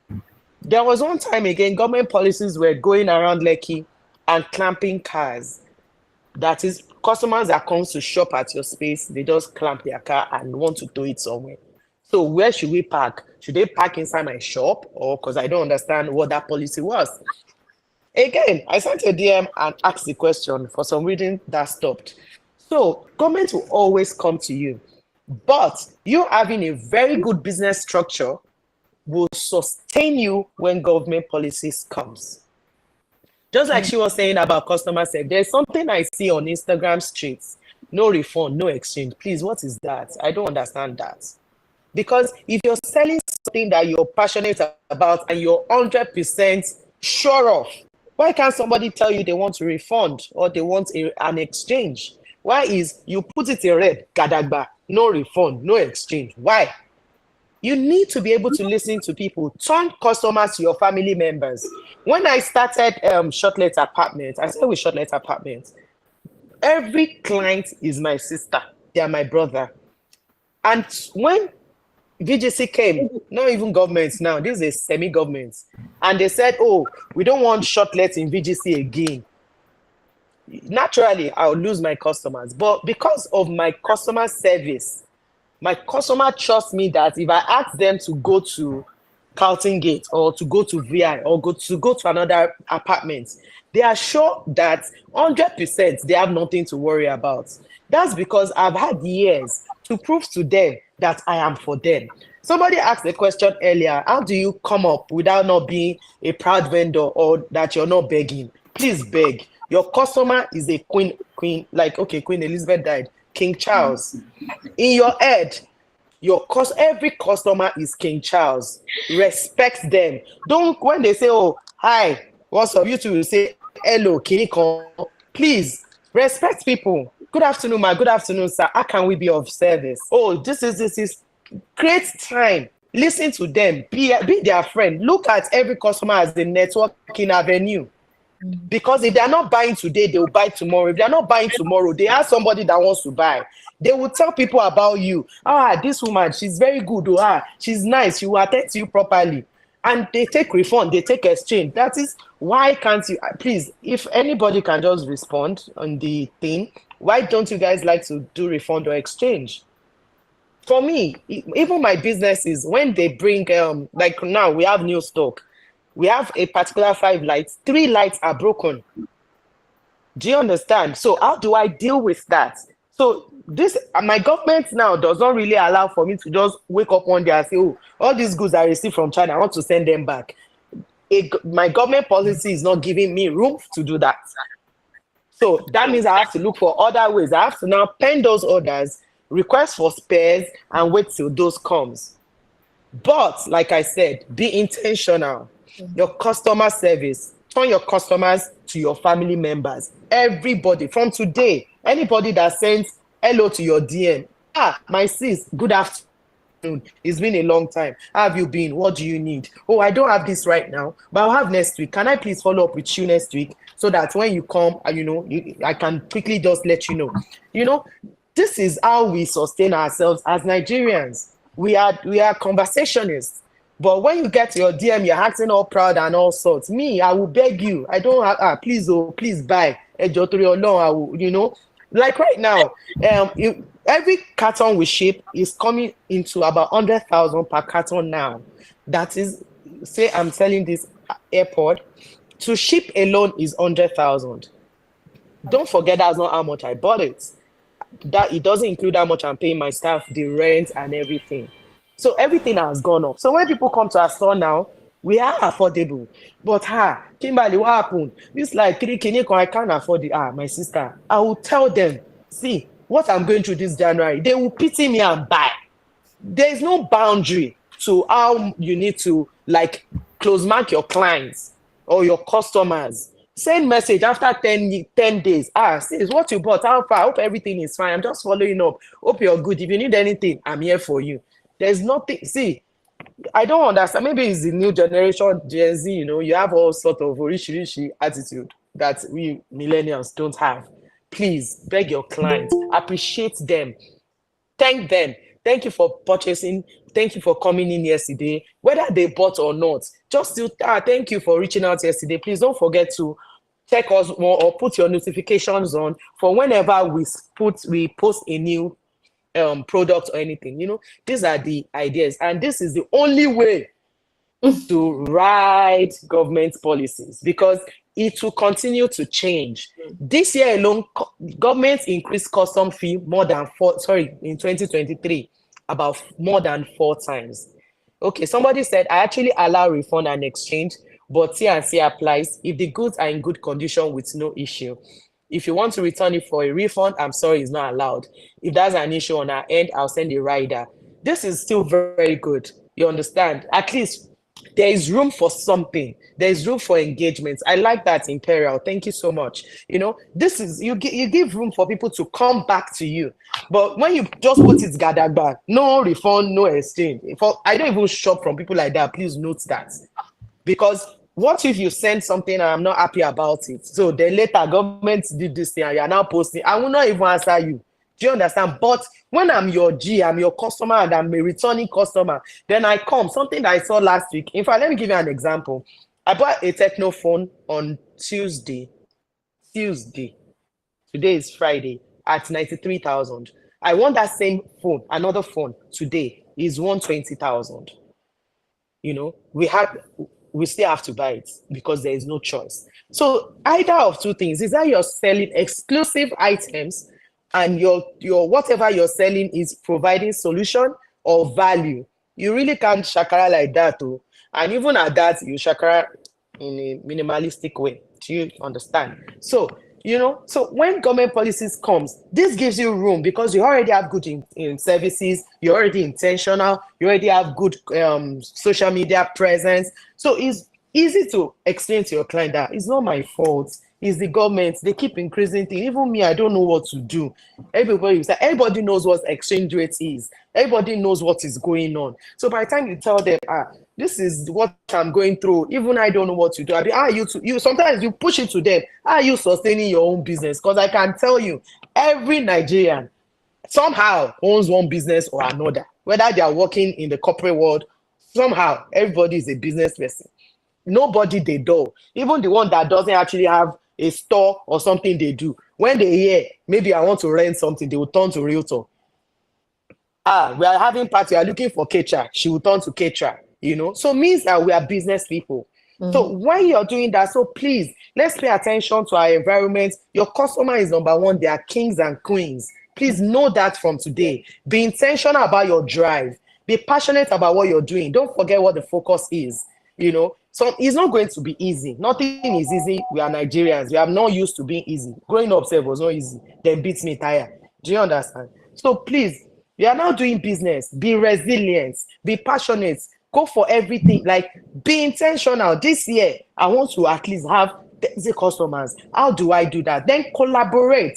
Look for somebody who is doing something that looks like yours. Talk to them. Shoot your shot. Send a message to them, please. I'm also selling, say I'm selling baby items, and this person is selling just baby powder or diapers. Why can't you send a DM to this company so that both of you can collaborate and do a joint post? There's no competition if you don't create one. The sky is big enough for everybody to fly. Look at us. We are over 75 people here. We are all businesses. And I can assure every one of us that somehow we make sales no matter how little. So it means there is room for everyone to grow together. So collaborate, reach out to people, send DM. If you're selling bag, 19 shoes is there. Go and meet him and say you want to collaborate post. I'm selling bag, you are selling shoes. How about we do a joint post, and do a sponsored ad on that post? So people who knows 19th will come and know you too. Do you understand? So no matter what, because government policy will not change. Tomorrow, we don't know what they will say. It will continue to be constant. But when you have your business in a very good corner, when you have it well packaged and well branded, no matter what they come up with, you'll be able to go with the flow. If they say it's 2,000 naira, I'm sorry. If they say, dollar is 2,000 tomorrow, there's nothing I can do about it. I just need to know that, Where I've worked till, my customers trust me and they know what's going on. Thank you so much. Thank you very, very much. That's very insightful. So, guys, just in case you message Sarah Kasim and you hear, good afternoon, sis. It's been a long time. Just know that everybody, we need to take charge. Okay, so thank you so much. And please, guys, if you have any question, because we're pressed for time, and there's one thing that we always talk about at Bumpa is making sure we're keeping to time. So if you have questions, I can see Nedi Nwankwo. Please ask your question. We'll take 2 questions. Yeah. I'm looking for Ira. Can you hear me? I noticed that you dropped off. If you're back, please let me know so that I can ping Yes, you. I'm Okay. back. Okay, fantastic. Let me just pin you to the chat box. Okay, so questions for our speakers. We'll just be taking one question for each speaker. So if you have a question, Nedi, please you can ask your question. Nedi, please ask your question. If you have questions for our speakers, guys already said, Tayo already mentioned that we should shoot our shots. So shoot your shot. So shoot your shot. But please, if you have a question, that's very important right now. Please ask questions that you have. Also, waiting for the question. I have one final question for the speakers, and it's in 1 minute. One question I'm going to be asking is, what if you have any final words for any business owner, the ones that are just starting out, the ones that have been in business prior, the ones that have been in business for long? What would that one thing? What would your one advice be to businesses who are currently here at BBGW 2024? So just one advice, what would that advice be? So I'll be starting with Tayo. Tayo, please, you can take the microphone. You know that slogan that everybody is using, no grief for anybody. Don't grieve for yourself. Is yourself. Most of the time, it's yourself that is just limiting what you need to do. So please, do not grieve for yourself. Don't grieve for yourself to be lazy. Don't grieve for yourself not to post on Instagram. Don't grieve for yourself not to go and research that Google thing. Is yourself go. No grief for yourself. That's my advice to you. Thank you so much. And I'm really excited that she actually mentioned that, because one thing I always preach to, sometimes it's not your village person, sometimes that village person is you. And in 2024, make sure that, like Tayo has mentioned, do not grieve for yourself. So next, yes, we'll be having Ira, please, one advice that you, I think I'll just call you Samaila instead of, yeah, apologies. So yes, please, one advice. What would that advice be to everyone who is currently on this call? I would say you should learn how to ask for help. Something I have noticed this year is a lot of people who wanted to start out their business have actually been reaching out to me just randomly, and they've been saying, "Oh, can I arrange a meeting with you? Could you give me advice? Could you help me with this?" Ask for help. Ask for help. The worst anybody can say is no. If you cannot do it, you cannot do it all by yourself. When you need help, ask for that help. Like I said, the worst anybody can say is no. Anything you want to do, you ask for help. Anything you know you cannot handle by yourself, you do it. You ask for help. You find help. And especially if it is paid help, pay for that help. You will not regret it. A very good example is how I let my social media manager handle Instagram, because I do not know anything about Instagram. And she is absolutely amazing at Instagram, and I have never regretted letting her handle it. So you cannot do everything by yourself.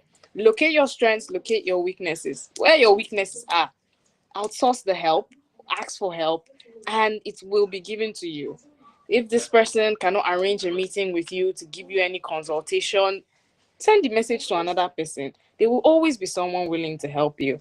And as Kimberly has mentioned, the internet is your friend. If somebody cannot help you at the moment, ChatGPT will help you. So yes, always remember to ask for help, because there is always help for you to receive. Thank you so much, Samaila. Thank you very much. And I'm so excited that she mentioned ask for help, because I will just be asking for help, especially for us at Bumpa. One of our goals this year is to reach a lot of businesses, thousands of businesses. So now, on behalf of Bumpa, I'm asking for help. We need your help to reach these businesses. So how are you going to help us in making sure that we reach these businesses in 2024? So I'll come back so that I can get the answer to that question. So Peter, the last question will be to you. What would that one advice be to every business owner who is currently seeing this call? Okay, I have more than one, but to buttress on what Kimberly said, you need to have a winner's mentality. because at the end of the day, when it comes to entrepreneurship, it's you need to be able to manage people. By the end of the day, the buck stops on your table because you are the only person that can really take the company forward. Because I play tennis, for instance. So in tennis, you can play, you can have skills, but like at the end of the day, it's in your head. It is your head that you have to win. You have to win in your head for you to be able to play properly. So for you to be able to function properly, you need to have a winner's mentality. Then also, you need to focus on your strengths as a business because of the way our economy is. There's a lot that goes on with running a business, and you can be selling a lot of things, but like it's not everything that will be making you plenty money. You need to focus on those things that are making you money properly and like really focus on them. Focus on your strengths. Then be able to manage people properly and build relationships with your staffs, with vendors, with people, even up to your AC man, somebody that comes to fix your AC in your office. You need to build a relationship. You don't have to be there for everything to be done. So that's just it for me. Wow, thank you so much, Peter. Yes, and let me just mention something I wanted to also speak about. Shout out to Kimberly. For those of us who are here, Kimberly paid for 4 years. You can imagine, like, some people are very like they don't play. They don't. That's the word. Came on Bumper and just subscribed 4 years, like without even blinking. So you can see that's one of even the services that also offer. So if you want to like increase your subscription plan, pay for more than the plan that you want, and even taking advantage of some of the things that we have, you can also. So thank you and shout out to everyone. I saw somebody, trust me, she will be back. Okay, Kimberly has answered that question. I wanted to, but thank you so much, guys. The Bumper way in the chat box, our reaction buttons.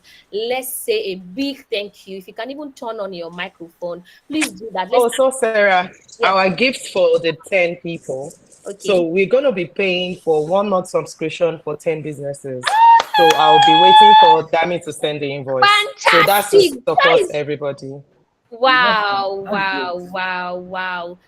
So I feel like I should share an update. Maybe I'll share that later to update what you mentioned about the 1 month plan, but I will just speak to you in private. Or Damilola will speak to you in private. We'll just schedule a call because of the new update that we have with regards monthly. Please, if your update is that you have increased price, I've said my own before you increase price. So we are going with the old price. You're welcome. I'm just saying. Please, our head of success is here. Please don't put me on the spot. If she wants to pay for 1 month plan, I feel like I need to talk to you in private instead of talking about it here. Do you want to handle that conversation or we'll talk about it later? If I see on the call, okay, let's move on. Let's move on instead of waiting for that.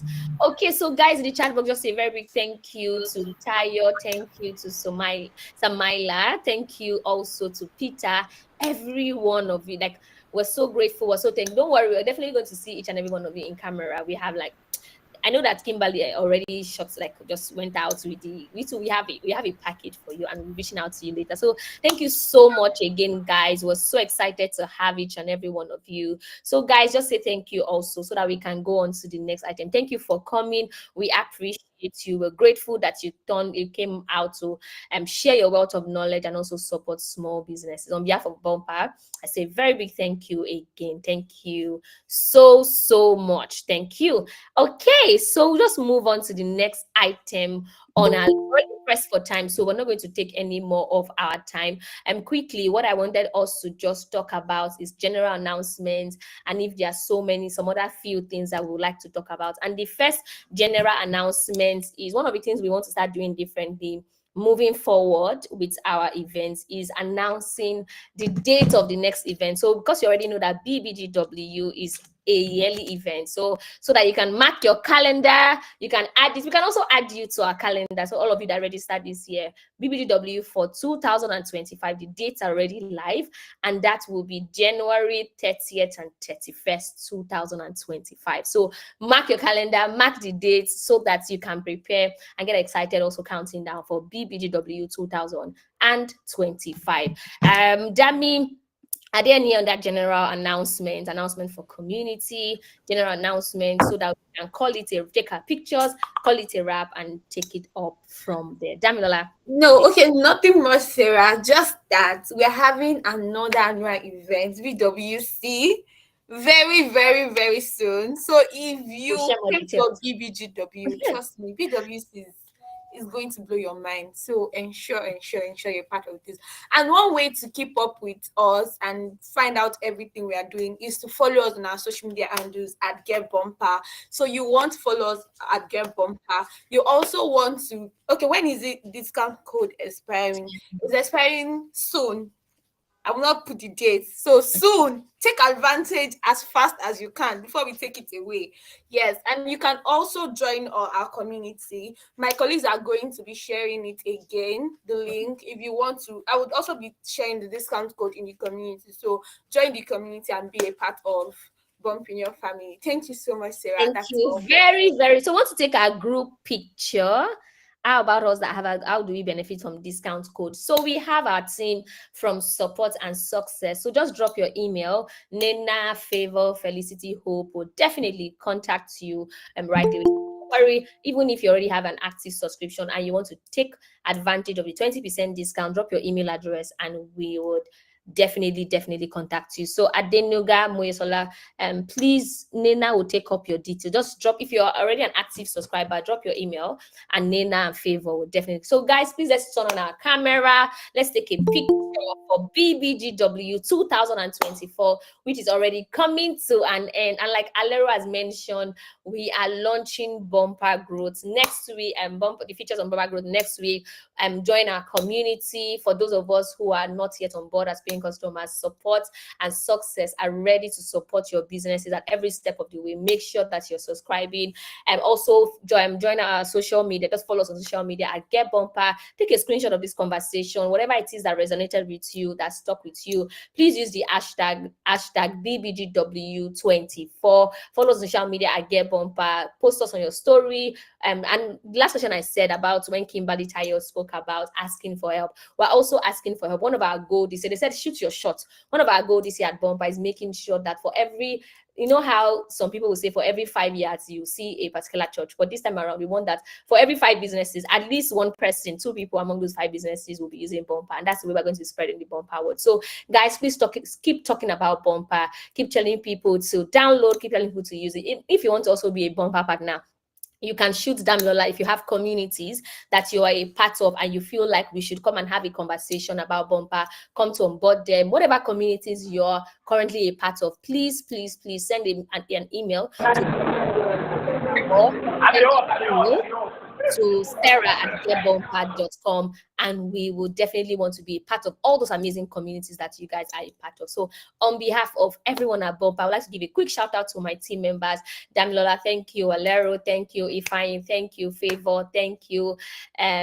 Messi, thank you. Ayodele, thank you. Nena, thank you. Stanley, thank you.